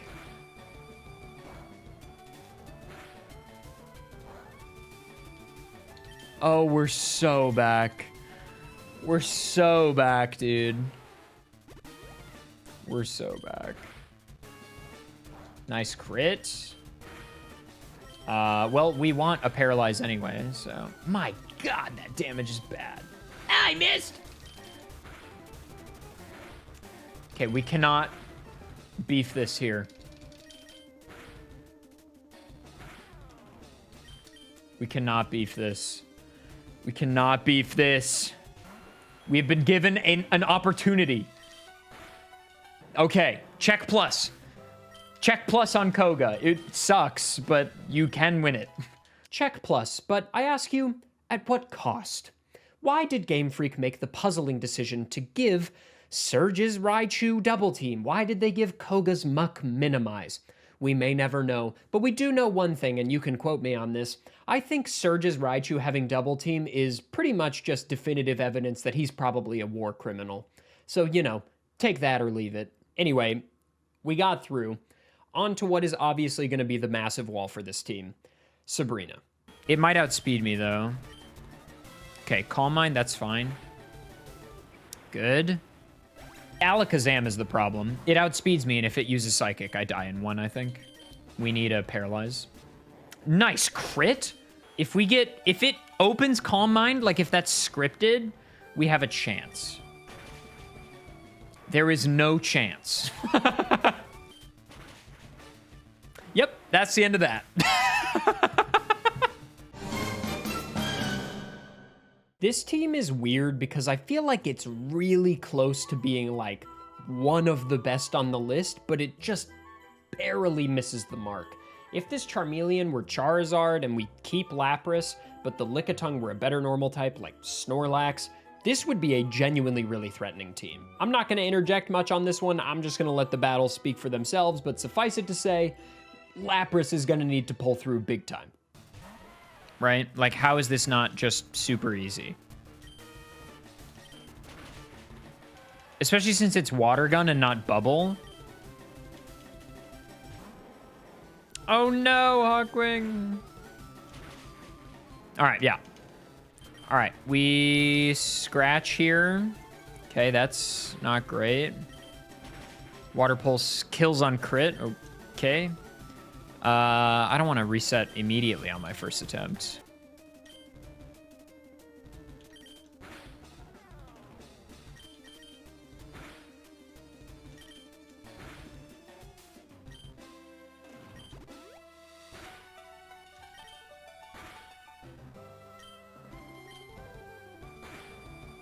Ooh, Water Absorb. Oh, this should be free, actually. I completely forgot about Water Absorb.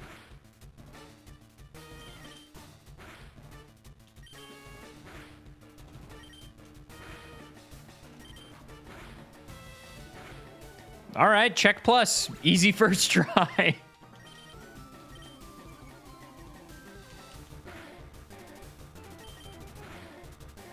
Why Screech? It's so confusing to me.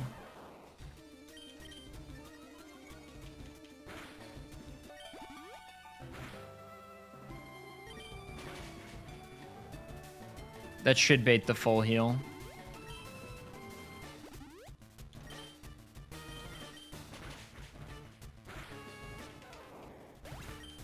Okay, we want to get the para off quickly.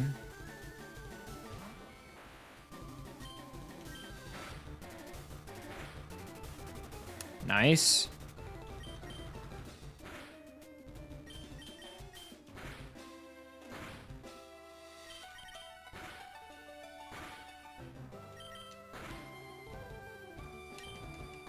Huge! Wait, was that check plus? It should have been. Okay, we got the burn off. That is crazy how much damage that does. It's not even effective, dude. Like, that's nutty, bro. That Giga Drain just put me into yellow. Nice crits. Why isn't she using the full heal? My God, use a different move. There's the hyper.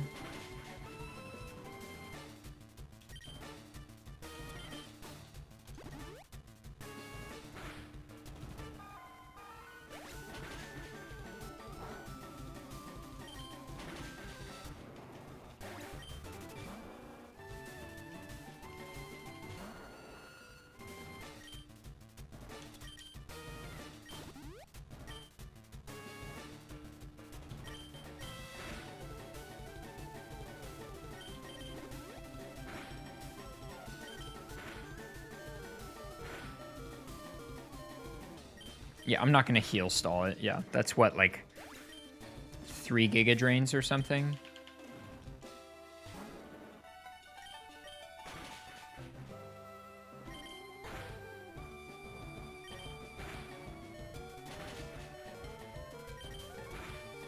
A burn would have been huge there.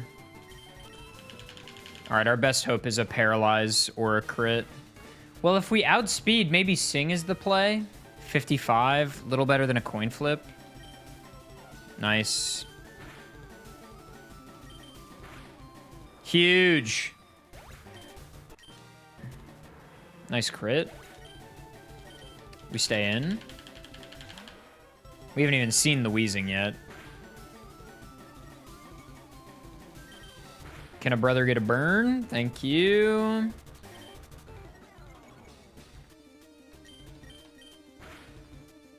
Nice. Huge.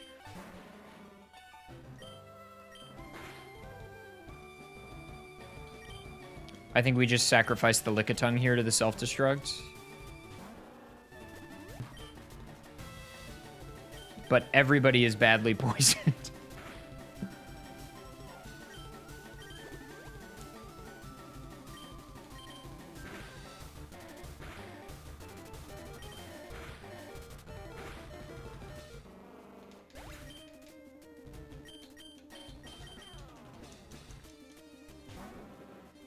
Can I beat this in the amount of turns that are left? Wait, maybe. Hang on. Hang on. Hold, please. Of course I can. Of course I can.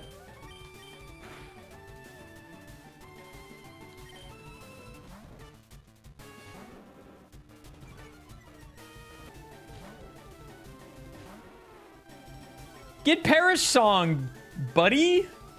Buddy old pal.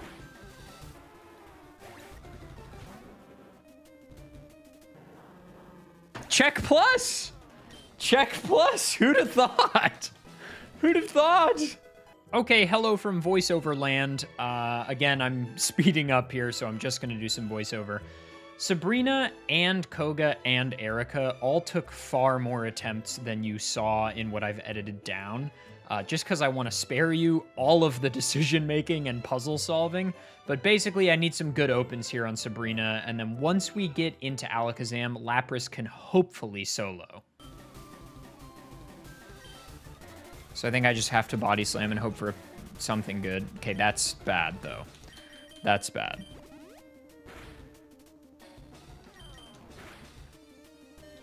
Oh, at +1 we live? Yo! Let's go! Okay. I didn't think we would live the +1 Psychic. God bless Lapras's bulk. Okay.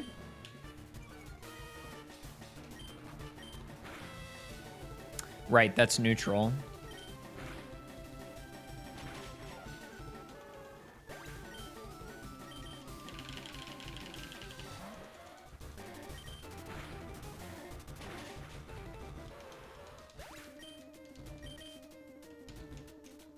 Do we live Stomp? Oh, Fire Spin? Yeah, okay. Yeah, okay, bud.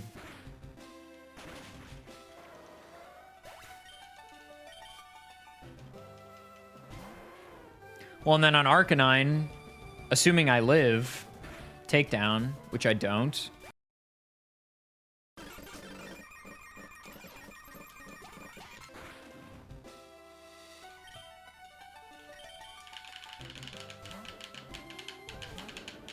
I mean, it having 9 levels on me is a little tough. It's a little tough.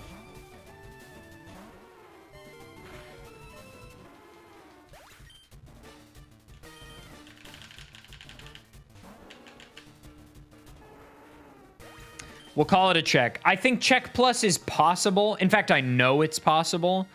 You just have to get lucky. You need Arcanine to miss Takedown or Fire Blast, I think is the vibe. A crit here or a freeze would also be super good. That's a heal. Okay, that's good. We want to get those heals out of the way. So that is good for me.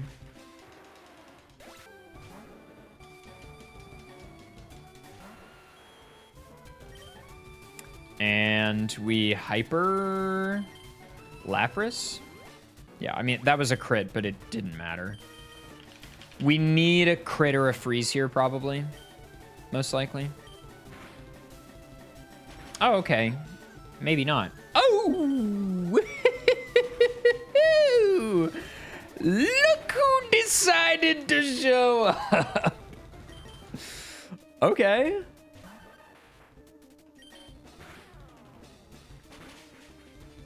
Nice. All right. Okay, Pokemaniac Dawson, I see you.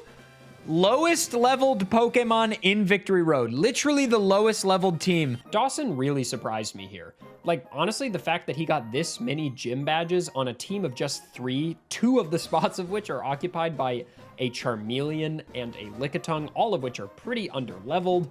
I think it just really shows that Lapras is just that good.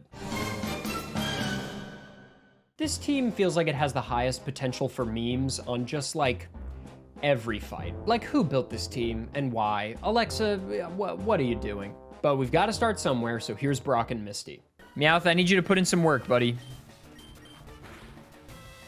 Decent damage and a flinch. Defense curl does nothing. Bite is special in this generation. All right. We're through Geodude. Let's go. Let's just open Growl.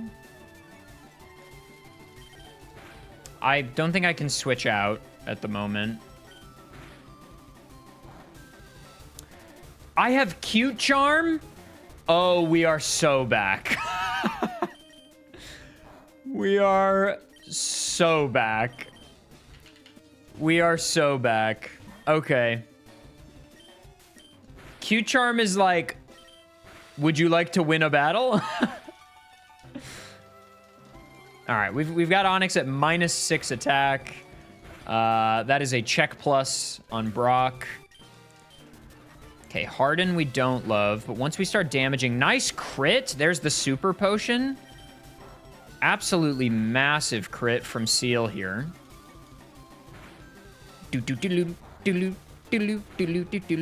Okay. Seal put in huge work. 1 Growl off. I worry that maybe Water Pulse will kill Clefairy in 1, but we are about to find out if that's the case. It doesn't. Okay, we've got a little bit of bulk. We've got a little bit of bulk here. And I think we Tail Whip. Swift should do less. Excellent. And we can Soft Boiled here for some value, maybe. I think I'm just going to go for 4 Tail Whips, though, or 3 Tail Whips. Okay. And Headbutt. Not incredible damage, but not that bad. Didn't see a kill. Oh, we're in there, baby. Okay.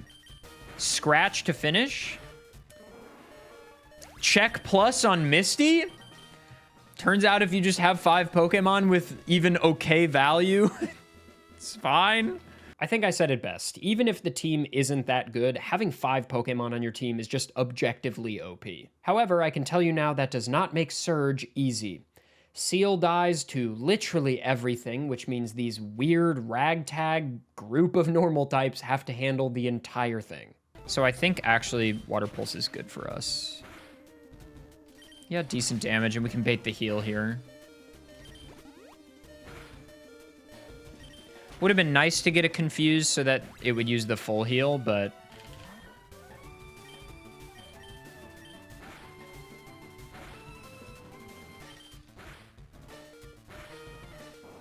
Okay. Maybe this swap was unnecessary, but... That's not gonna hit. It hit! Oh my god. Okay. Yeah, there's the static. Okay.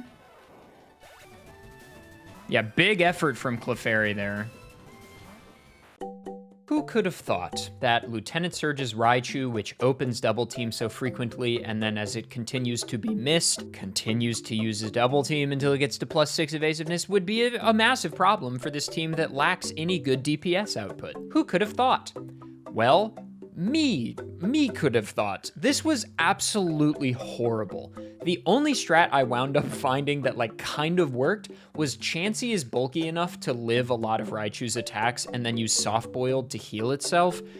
And I tried to just get Raichu to -6 defense with Tail Whip and then hit it with anything. But so many attempts got -6 defense and then missed all my attacks while Raichu destroyed my team. Here's one of those attempts. But I want to give this Tail Whip strat one more try. Okay, -1, -2, -3, -4, -5, -6. Okay. Okay, it is... Raichu is -6. We just need to hit some moves, okay?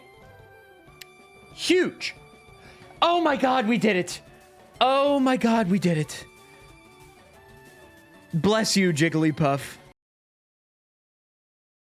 Okay, Aurora Beam did nothing. Yikes. How did it... What are you talking about? I thought it was out. And I'm dead. This is so stupid. I don't know that I want to do this. No. Okay. No! Oh, no! Yeah, no, I'm done on this one. We're moving on from Cool Trainer Alexa. Miserable trainer. This is a team that, on paper, seems pretty good, especially given the fact that it has so many of what is definitively one of the best types in the game, Water type. But what does it lack, class? Say it with me. That's right, type diversity. I don't think I need to narrate this particular trainer's journey, as I think you'll see. Please enjoy. The fact that that doesn't kill... Dude, Bubble sucks so bad. Bubble is so bad, dude. Terrible move. Just truly horrible. All right. Easy check plus on Brock, to no one's surprise. By virtue of the fact that I'm not very good against Misty's team with all water types, she's also not very good against my team. So sort of, kind of, a little bit, it's an even matchup, except not at all. So I need the poison on Staryu, and then we get one smokescreen off with Horsey until Horsey inevitably dies because it is the most worthless Pokemon on this team. Even though he's cute, I love him. And then we just try to get some Tail Whips off with Wartortle, and then pray to God that Vice Grip on Krabby does decent damage. And that's the only way. That's the only way that I found that was consistent. And eventually we got there. Yo! Okay. Yes. Okay. That's a check plus. I do not have high hopes for this. But you know what? You never know. See? Things are happening. Shockwave kills me here. No, it doesn't. That's a one-shot.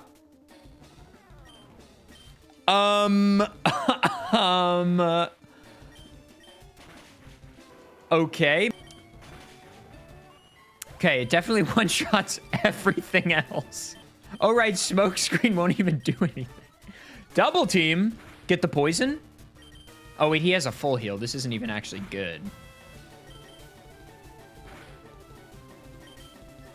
Okay, so it using double team means that it doesn't see a kill on Tentacool, which means it's not a one-shot on Tentacool. Insane that this hasn't poisoned yet. Okay, I think... Okay, I see it. I see the path. This one's actually not that bad.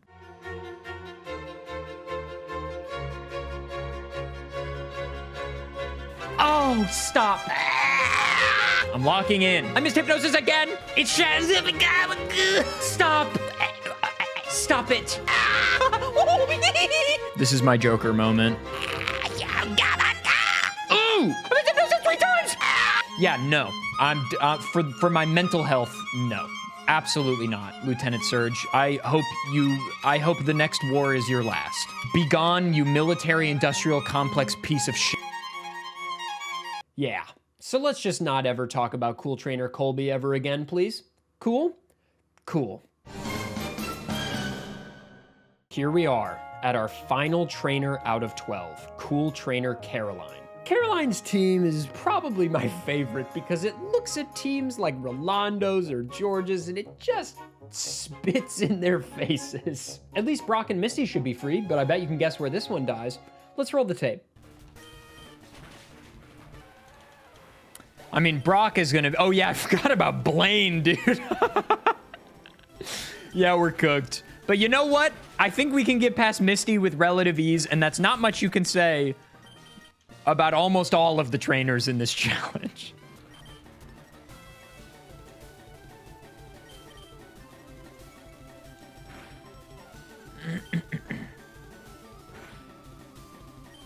This is retribution, dude. This feels good. This feels good. This is a good feeling. I don't care that it's annoying how I'm winning this. This is a good feeling. You're done, dude. You're cooked. You're cooked. All right, Bellsprout. I love Bellsprout's back sprite. So good. Okay, that was a crit. Understood. Sorry to insult you. Oh, these good damage, dude. Easy check plus first try. You love to see it.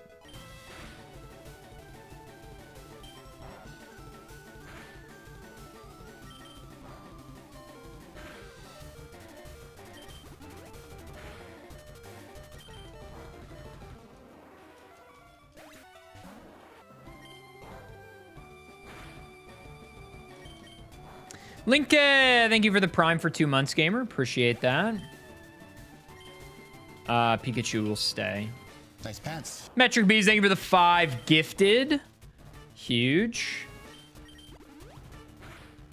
There's the full heal. Wow, this scratch does so much damage. I know Pikachu doesn't have a good defense stat, but my god. Okay, we need to get Poison Powder off as fast as possible. So, Kari, I don't know. What were they thinking? Who can say? They just love grass types. Okay, we got the poison off. Nice. Now we just Vine Whip. Not great damage, but that's fine. He's out of heals. Nice. And Zokari, thank you for the 5 gifted just in time for a first try check plus on Lieutenant Surge. Yes. Ooh, we got the early defense drop. Okay. Weepin' Bell, Acid, and good. Okay. Okay. We're in really good shape post Victory Bell. Tangela. We want to get the full heal down as fast as possible. That's kind of crucial right now. Of course, we missed Stun Spore. We hit it. Okay. Let's do it again because she full heals. I accidentally put it to sleep. Okay.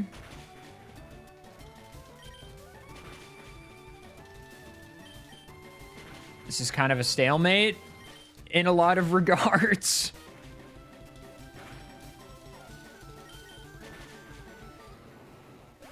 All right, well then we sleep powder here. Acid, hope for a defense drop.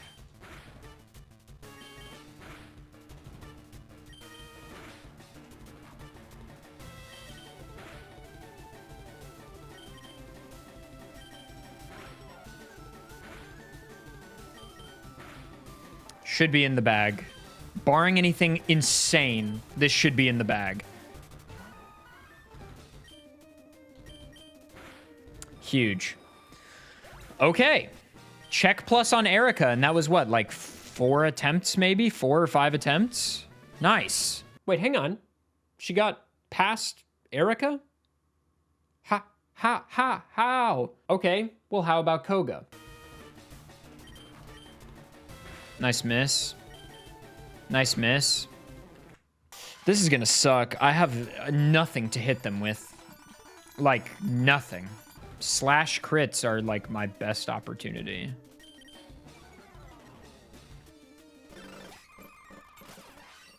Yeah.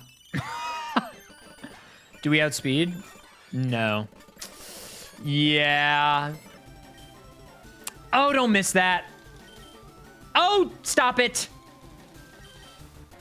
Okay. And it's +4 defense. It's over. And we're missing and minimize. And so cool. Oh, yep. +6 defense. Cool. If anything, it's going to be a check minus. And it's going to take like over 100 attempts. I'm going to have to crit slash so many times. There's no way.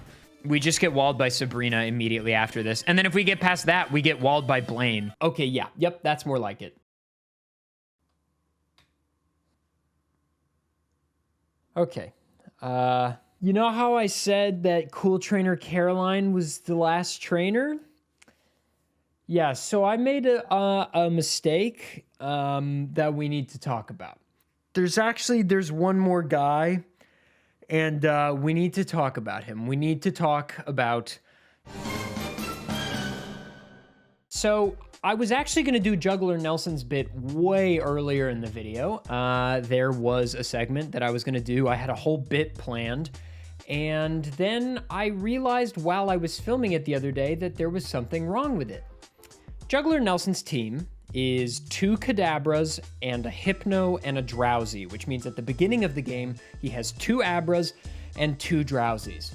When you go to the learn set for a Pokemon for Gen 3 on Pokemon Database, it defaults to Ruby and Sapphire, not Fire Red, Leaf Green. And the movesets, the learn sets sometimes are a little bit different. When I first did Juggler Nelson's run months ago, when I did all of these playthroughs, I built the team based on that learn set because 99% of the time, for every run except for Juggler Nelson, I clicked the tab that said Fire Red Leaf Green, but apparently I forgot this time. In Ruby and Sapphire, Drowsy doesn't learn Confusion until level 18. In Fire Red Leaf Green, he learns Confusion at 11. The level cap for Brock, for Juggler Nelson, is 11.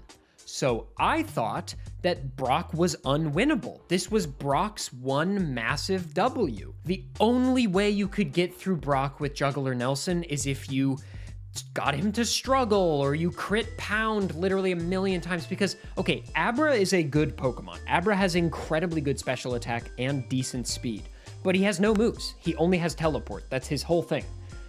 Drowsy, I thought, only had pound. And you can't beat the Geodude and the Onix with a physical move from a Pokemon with no physical attack that is resisted. When I uploaded Juggler Nelson's run to my second channel in its entirety, I thought, oh, this is so funny. It's only 5 minutes long because it loses to Brock. Ha ha ha. This part will be so easy to edit. And what silly bits I can do. Turns out I'm a moron. If you click Fire Red Leaf Green, Drowsy learns Confusion at 11, and that's the level cap. So actually, you can get past Brock with Juggler Nelson. So we have to give Juggler Nelson a second try. So here I am, it is January 20th. I initially did Juggler Nelson's run literally a month and a half ago, but we have to do it again. I have to do it again. So let's do it again. Let's rerun Juggler Nelson. But this time, I'm thinking we've got a good chance. In fact, I'm 100% sure we will get through Check Plus. But you get Confusion at 11, meaning this is just possible. This is just possible. Okay, there's our first Drowsy down. Good news, we've got a second one. And just like that, you guys, we're through Brock. Check Plus, baby. So these Drowsies clear Geodude and Onix, no problem, meaning Check Plus on Brock, and we have to go to Misty. Starmie is obviously going to be a problem, but luckily we can level up to the new level cap, which allows us to get Kadabra and Confusion on both of our Kadabras as well, so those 2 Pokemon aren't worthless anymore, but I have a feeling this Misty is going to be a problem. So Confusion should be quick work here on Staryu. Yeah, okay. Easy two-shot. There's the heal as well. And Kadabra's really fast, which is nice. And go for Hypnosis. I missed. Epic. And everything is a two-shot. Okay. How much does Headbutt do? That's a crit. Okay. Not a great start. Good. Stay asleep. No. Okay. Not bad damage. All things considered. Oh, if we confused there, if we... Okay, the only chance we have here is if Kadabra crits and high rolls, or we confuse Starmie.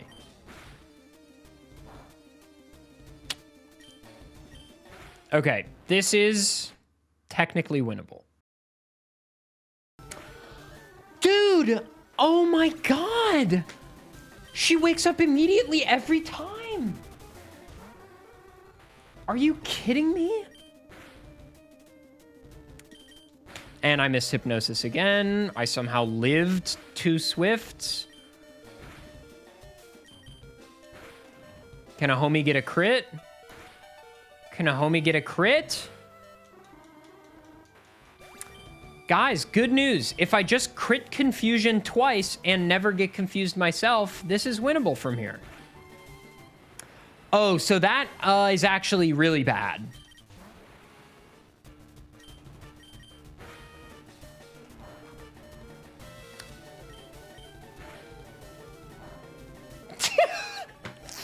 Yes!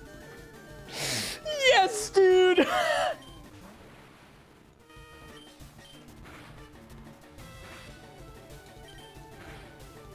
We are speed tied with the Voltorb. That's fun. We should outspeed the Pikachu then. Not with Quick Attack!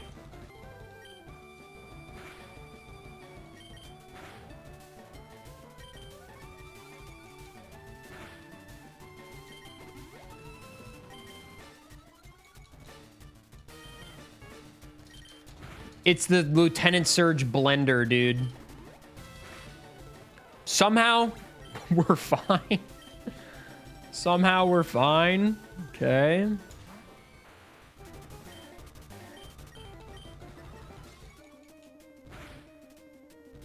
Nice crit.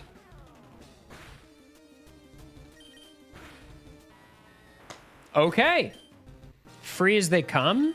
So the trainer we thought literally couldn't beat Brock is now 3 for 3 on check pluses, and I can tell you pretty definitively that both Erica and Koga are going to be a walk in the park because Psychic versus Poison types. So those are probably going to be check pluses too, which means we're going to be 5 for 5. Nice miss, and that baits the heal. Excellent opener. Excellent opener. I want to get the poison gas off. Okay, she does have a full heal.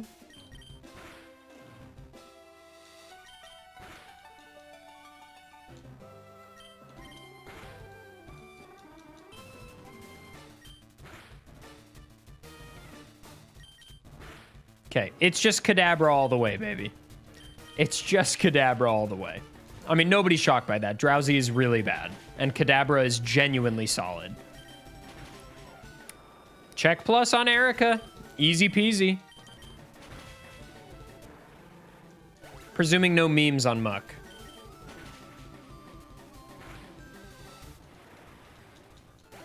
That's not unexpected. It's a kill in one.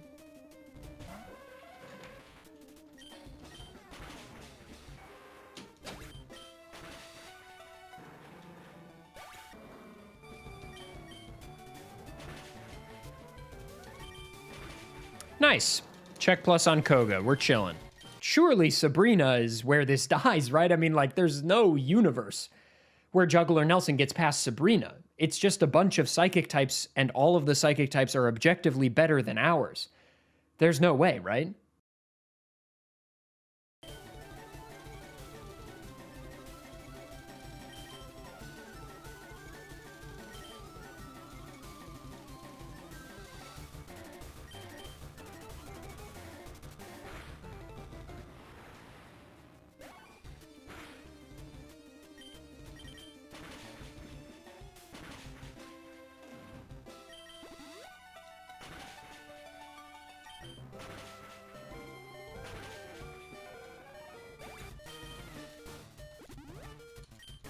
I don't have any hypers.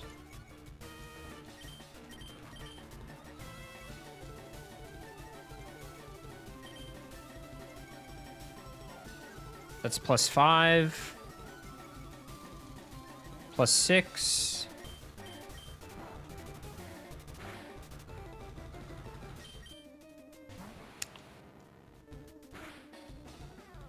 Not the baton pass!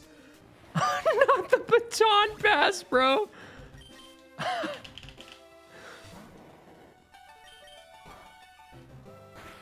All right, okay. I used one super potion. I think you can skip that super potion. I think if you just get past Kadabra and Venomoth and then just set up on Mr. Mime, you have a really clean path to skip that super potion. And even then, one super potion, I don't know. I think this is check plus, personally. It's check plus. It's check plus. I mean, I don't know what to tell you. It's check plus. It's check plus. It's check plus. Okay, Blaine, finally, are you gonna kill this? Because I've already done the Elite Four runs. I mean, spoiler alert, I've already done them and edited them. I don't want to have to do another one. And I have a feeling Giovanni's not going to be that hard for this team. So, Blaine, please, I need this. I need you to kill Juggler Nelson's run right now. We're locking in, baby.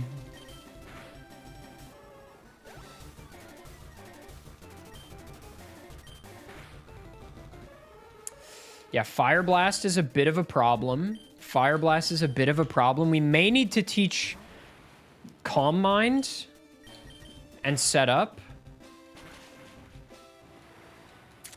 Okay, that explains why Arcanine is coming out, because Bite is super effective. I understand now. I understand now. Also, remarkably, we outspeed. Remarkably, we outspeed here. A Fire Blast missed there, and we're chilling. Okay, you know, in a lot of ways, I think it's fitting that this actual final trainer gets to have just one more incredibly difficult battle at the end. This one was a true journey, largely because Growlithe and Arcanine are just massive problems. They both have Roar, so even though I taught Calm Mind to one of my Pokemon, it's still a problem because they can roar the setup away. They also have Bite, and their physical moves do a lot of damage to my heavy hitters, which are Kadabra. Both Kadabras, right? Kadabra has, like, no physical defense, which is rough. But eventually we did get an attempt that was solid enough to close it out. I did realize just now in the editing and voiceover process that I gave 2 of my Pokemon Calm Mind, which, technically speaking, is not supposed to be a check plus. But you know what? It's okay. We give it anyway, because honestly, it didn't wind up mattering that much that I used Calm Mind with Kadabra here in a second. So I think it's fine, and all is well for Juggler Nelson. We'll try +3 here. Okay, we're speed tied. Man, you both have Roar, not the Pidgey, bro! Not the Pidgey, bro! Okay, just get that off screen.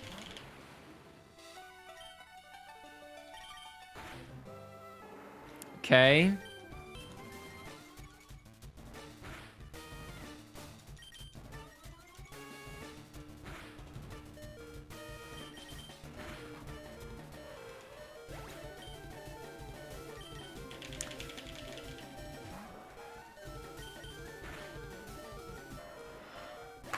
Okay. We've got Psychic. We've got Psychic, which takes out Rhyhorn. That's nice. That's nice, at least. We are outsped by Doug Trio. That's really bad.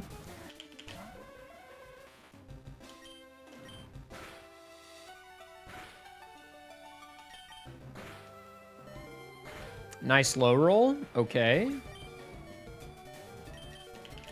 Even if we outspeed, we don't kill in one. We're going to have to get some hyper potions. Yeah.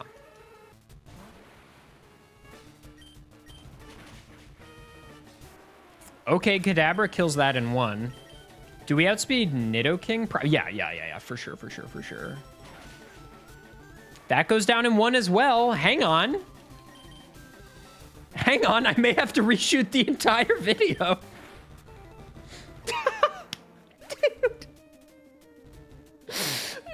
No way! There's no way, bro.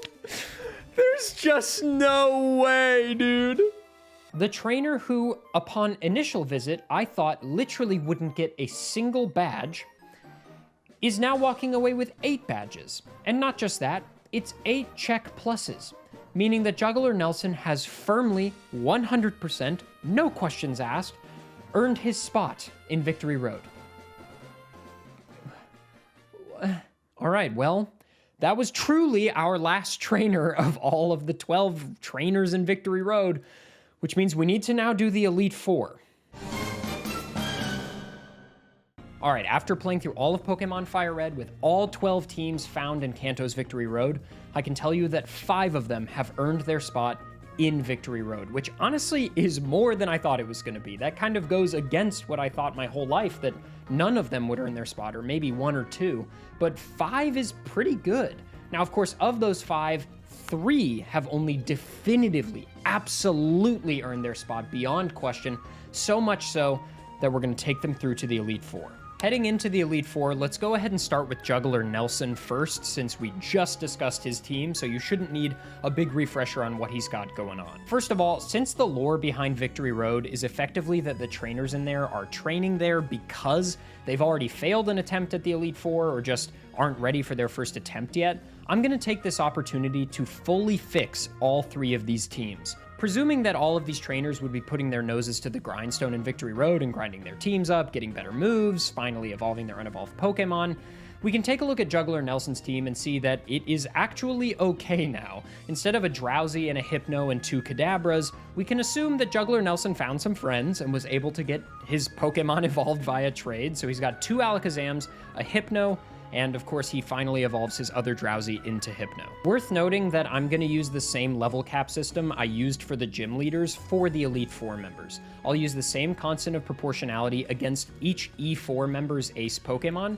and make that the level cap for all 3 of our trainers. Also, one more thing is that I'm gonna still call a battle check plus even if I heal just like a few times in an Elite Four battle, because you have to imagine that if they're grinding in Victory Road for a while, hopefully they have some money and can buy some healing items. So like a revive here or there, or a max potion here or there, I'm not really gonna sweat those. Now, if I abuse heals, or if the fight is clearly, cheesed in some way, then yeah, it's not gonna be check plus, but it'll be sort of case by case. We're really just looking for wins where we can get them now, because this is gonna be really difficult. Kanto's Elite Four is like very hard.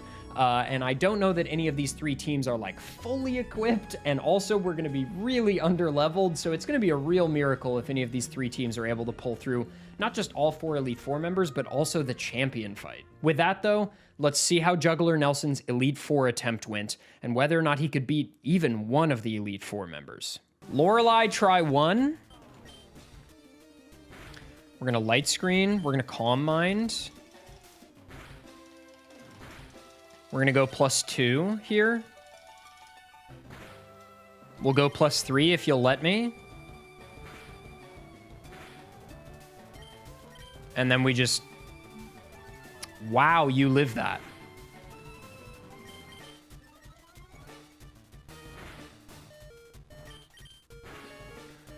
Okay.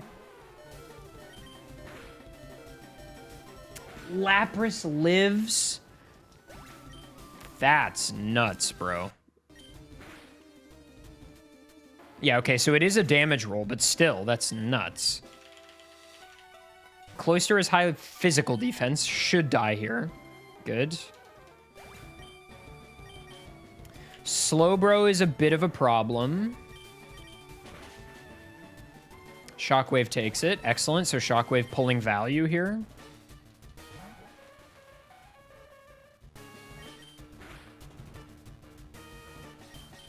Wake up, please. Okay. Check plus on Lorelei.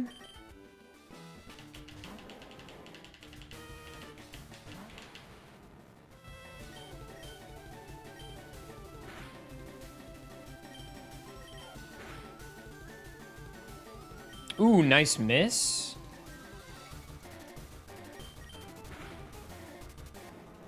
That's huge. We should have one more turn here. Didn't see a kill with Mach Punch, so didn't go for it.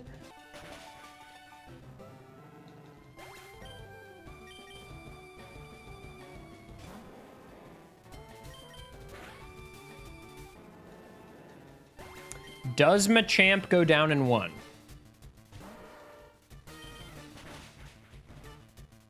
No. Just barely not.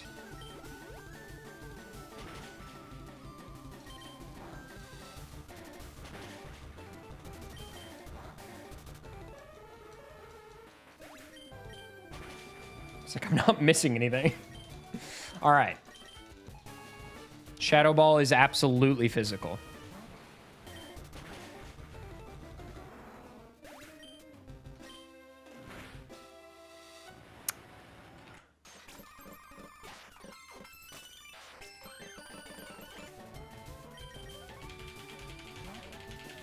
If I get a special defense drop on the first Psychic, or if he goes for Hypnosis, we're in, like, decent position.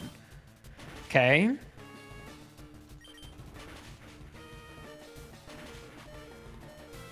That's a heal.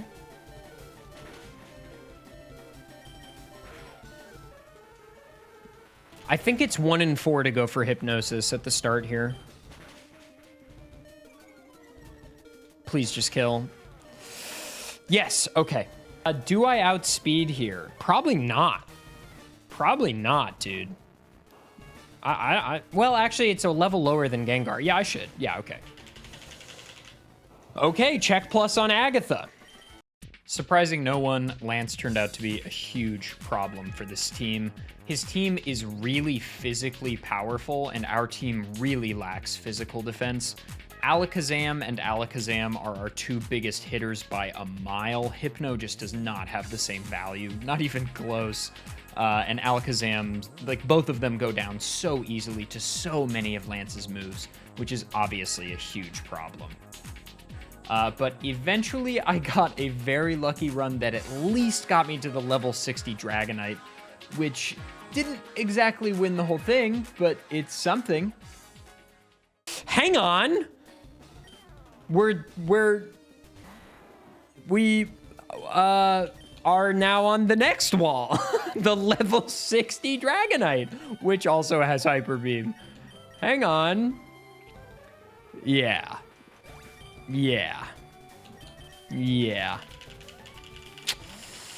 I crit Psychic is what made this possible. We outspeed. Yeah. Juggler Nelson feels like when a 16 seed makes it to Final Four in March Madness.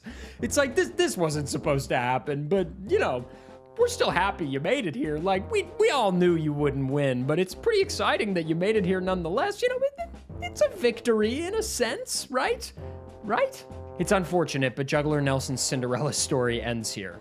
All right, let's go to Rolando now. Okay, so instead of the somewhat weird decision-making we had earlier for Rolando, where he straight up refused to fully evolve almost any of his team, now we have a Blastoise, a Venusaur, Eradicate, and 2 Charizards. The real question, though, is, will this be enough? It sure looks like it should be. I'll let Past Me take it away. I think this is a path, potentially. I mean, Lapras is also going to be an issue. Maybe Brick Break on Blastoise could be good. We Giga Drain here. We maybe don't die to Ice Beam. We do die to Ice Beam. Oh, it opened Hail? Okay, hang on. It opened Hail and then Safeguard? There's Full Restore 1. I believe that Lorelei has 2 of those. Only problem is we only have 5 uses of this move. Ah, Frozen!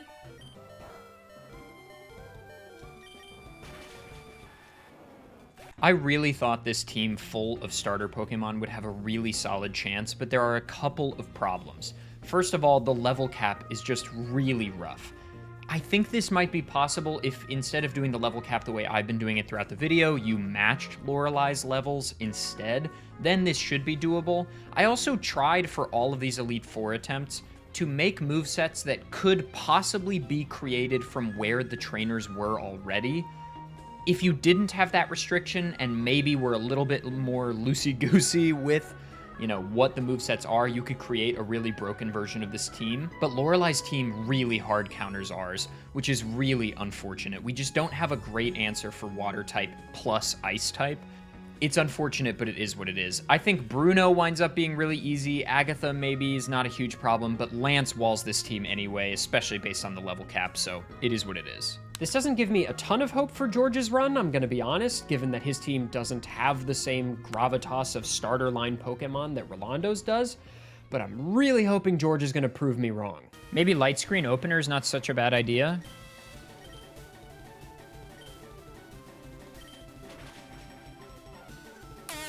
Not great damage.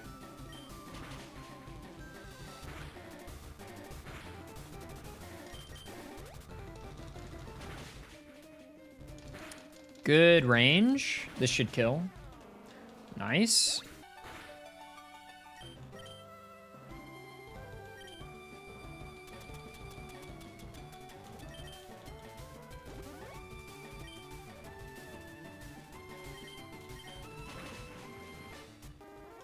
Nice. That's not nice. Ooh, crit.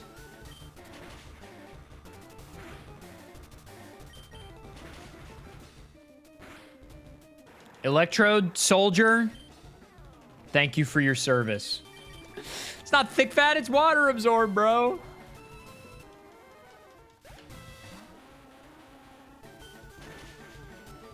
Yeah, I mean, that surely kills.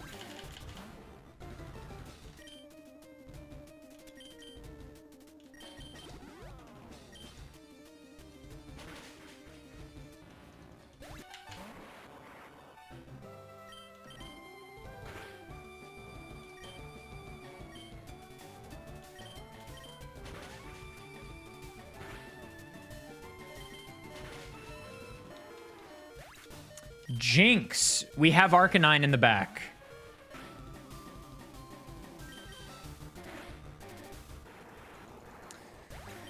All right, Arcanine. I need this flamethrower to kill. I need this flamethrower to kill, please. Oh, overheat.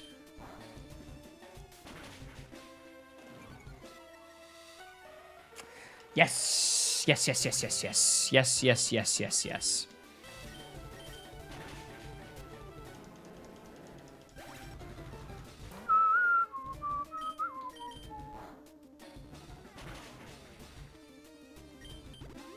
Psychic again.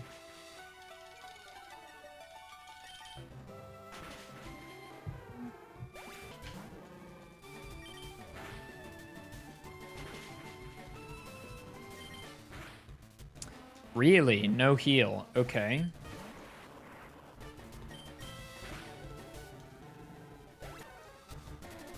But it should be winnable without, I think. Especially if I throw Arcanine out there to get the Intimidate off.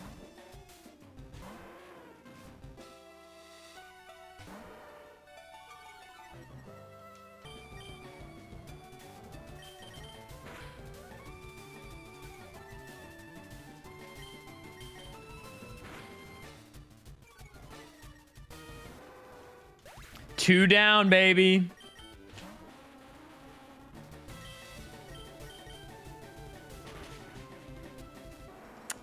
Nice one shot. Hello?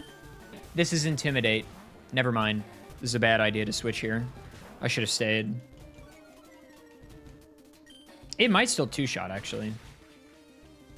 I don't know if that was a crit, but that one shot. Okay, Agatha's actually totally fine.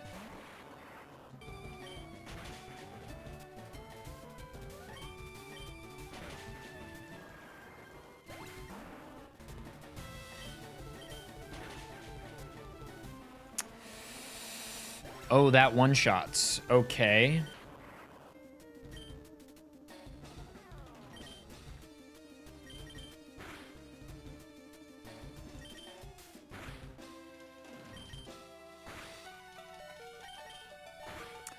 Nice wake up. What's our strongest move? 100%. Never mind. Overheat now. Can we wake up, though? Okay.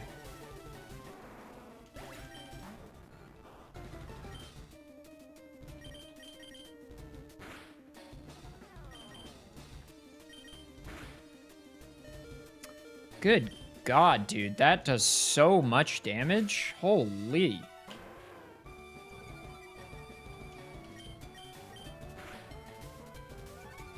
You lived on one?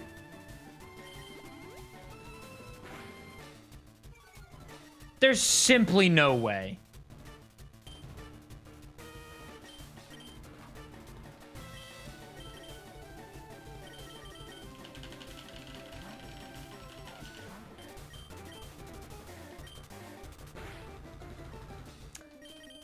Stop living on one, sir.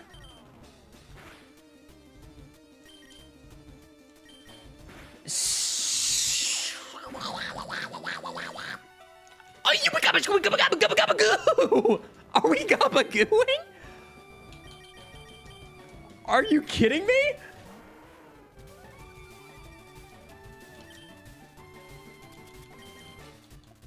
Agatha's the luckiest trainer of all time. Nice pants. Gabba. Goo. Scarl, thanks for the 100 bits. Oh my god. Okay, I had to use a full heal, but good lord. You can definitely win that pretty easily without any heals. Gyarados opener. I don't know that we outspeed on a 6 level difference, but Electrode's base speed is 200, so probably. Yeah, and that absolutely kills.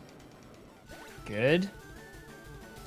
Dragonair is maybe a Sand Slash moment to save Cloyster for the Dragonites.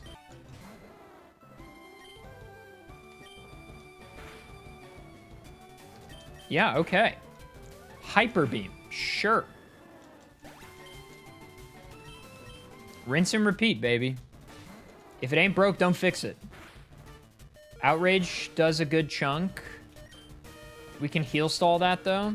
It only needs one hyper, and he could be confused here.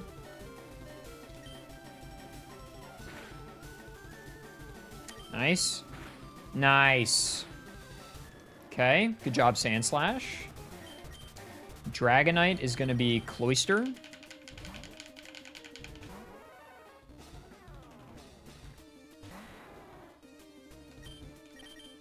It does outspeed, and it does kill in one. Tough.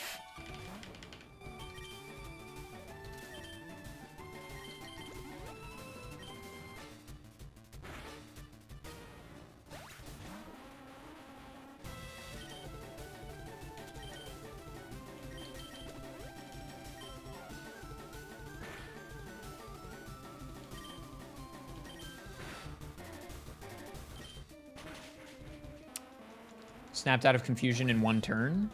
I mean, we're still... Light screen's still up.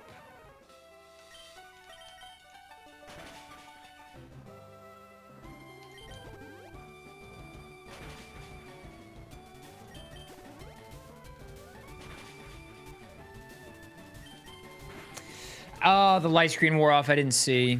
I wasn't counting.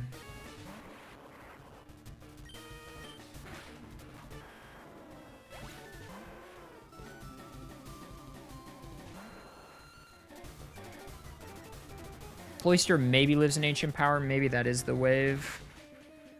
Okay, it doesn't kill me.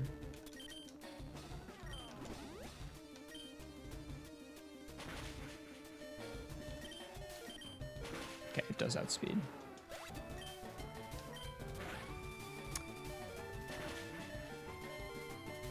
Crazy.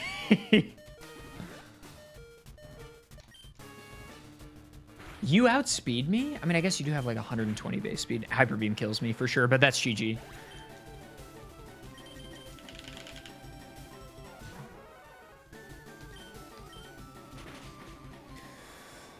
Okay, with heals, if you don't do what I did on Dragonite and you open something with Light Screen instead, then swap to Cloyster, I think you can do that without healing, probably. Here we go. Can Cool Trainer George become the champion of the Kanto region? Maybe.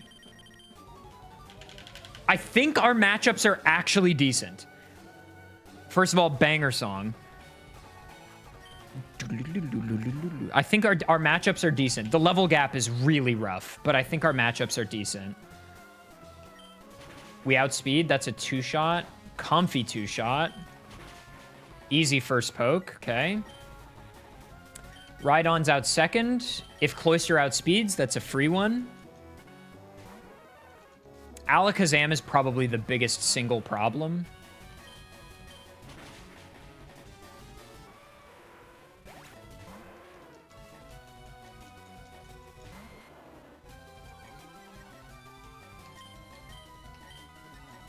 Growth open. Lives that. Wow. How did it see the swap? D-Rage, completely worthless move.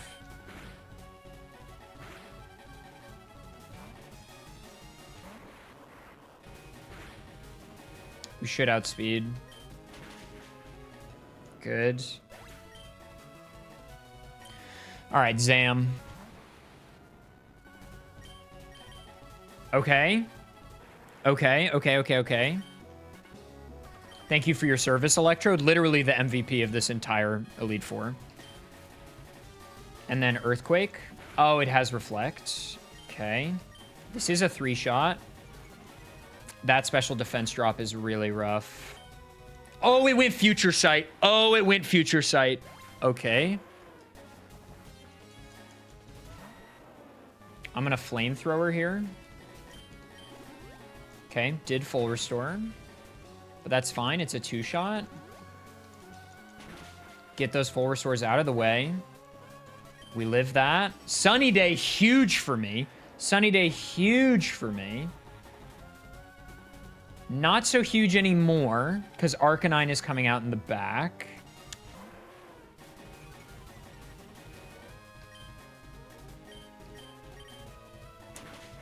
Wow, we outspeed, really. Ooh. Okay. I'm waiting for Sunny Day to run out.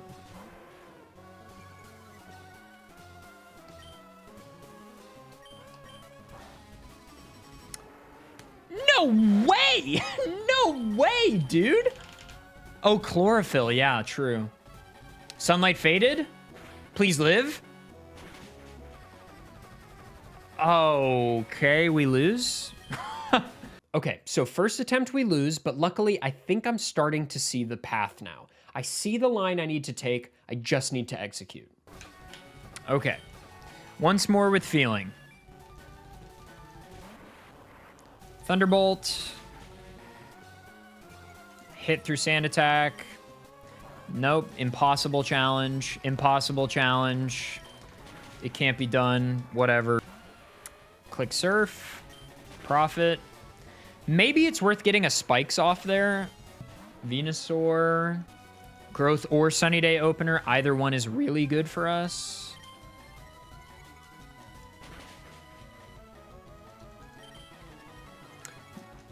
(2x) growth is good. That means we don't have to contend with the sun at all. Gyarados, we're going to switch to Electrode. And Thunderbolt, and hope Thrash doesn't kill. D-Rage is fine. We're going to heal.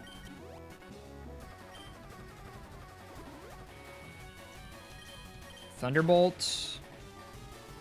Nice range. We don't have Light Screen up yet. We really need it. We are faster. It used Reflect, so I'm going to go ahead and Screech. And Screech again. And you know what? I'm going to Screech again. And then we'll Thunderbolt. Do a little damage. Light Screen is set back up. Sand Slash. Earthquake. Easy dubs. Okay.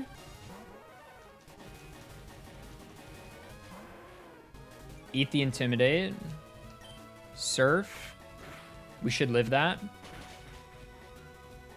Big damage. I think I have 2 more turns of Light Screen. So I think I just need to sack Cloister here. In favor of Sand Slash, I think. Please live. Dude! Oh my god! This is a huge risk I'm taking right now. Oh, yes, it did kill. Okay. Cool Trainer George is the champion. And with that, somehow George has become the champion of the Kanto region. I literally cannot believe it. One of these trainers that I've doubted my whole life had the potential to win it all and fulfill the dreams of all of the trainers in Victory Road. And it just goes to show you that even if you're, you have a team of weird little Pokemon, that doesn't mean you don't have the potential to win the whole thing. You can. And if your name is George, you just might. If you watch this whole thing, oh my god, thank you so much for watching. Please do subscribe. I really hope you enjoyed it. This was so difficult to make, but honestly really, really fun. And I'm really excited to try more stuff like this in the future too. If you enjoyed this, let me know what, maybe I should try another generation or another region or something. I don't know. I was also thinking maybe we try the Elite Four members next and see if they can actually make it to the Elite Four. I don't know, could be interesting. Another thing I want to note is that on a lot of these trainers, in a lot of these battles, I'm sure there is a path I missed or an easier way to get Check Plus, or I ruled out Check or Check Minus or Check Plus or whatever for whatever reason, and you saw a path. If you did, great.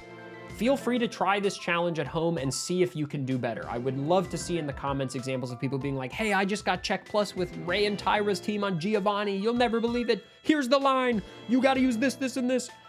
Give it a shot. This was really, really fun. Also, the final bit of housekeeping I want to add is that I streamed all of these on Twitch live. You can follow me there and watch me stream all the time. And also, all of the playthroughs, unedited, uploaded in full, are in a playlist on my second channel. The link is in the description. Thank you for watching this incredibly long video and for thoroughly enjoying my pain and suffering. See you next time.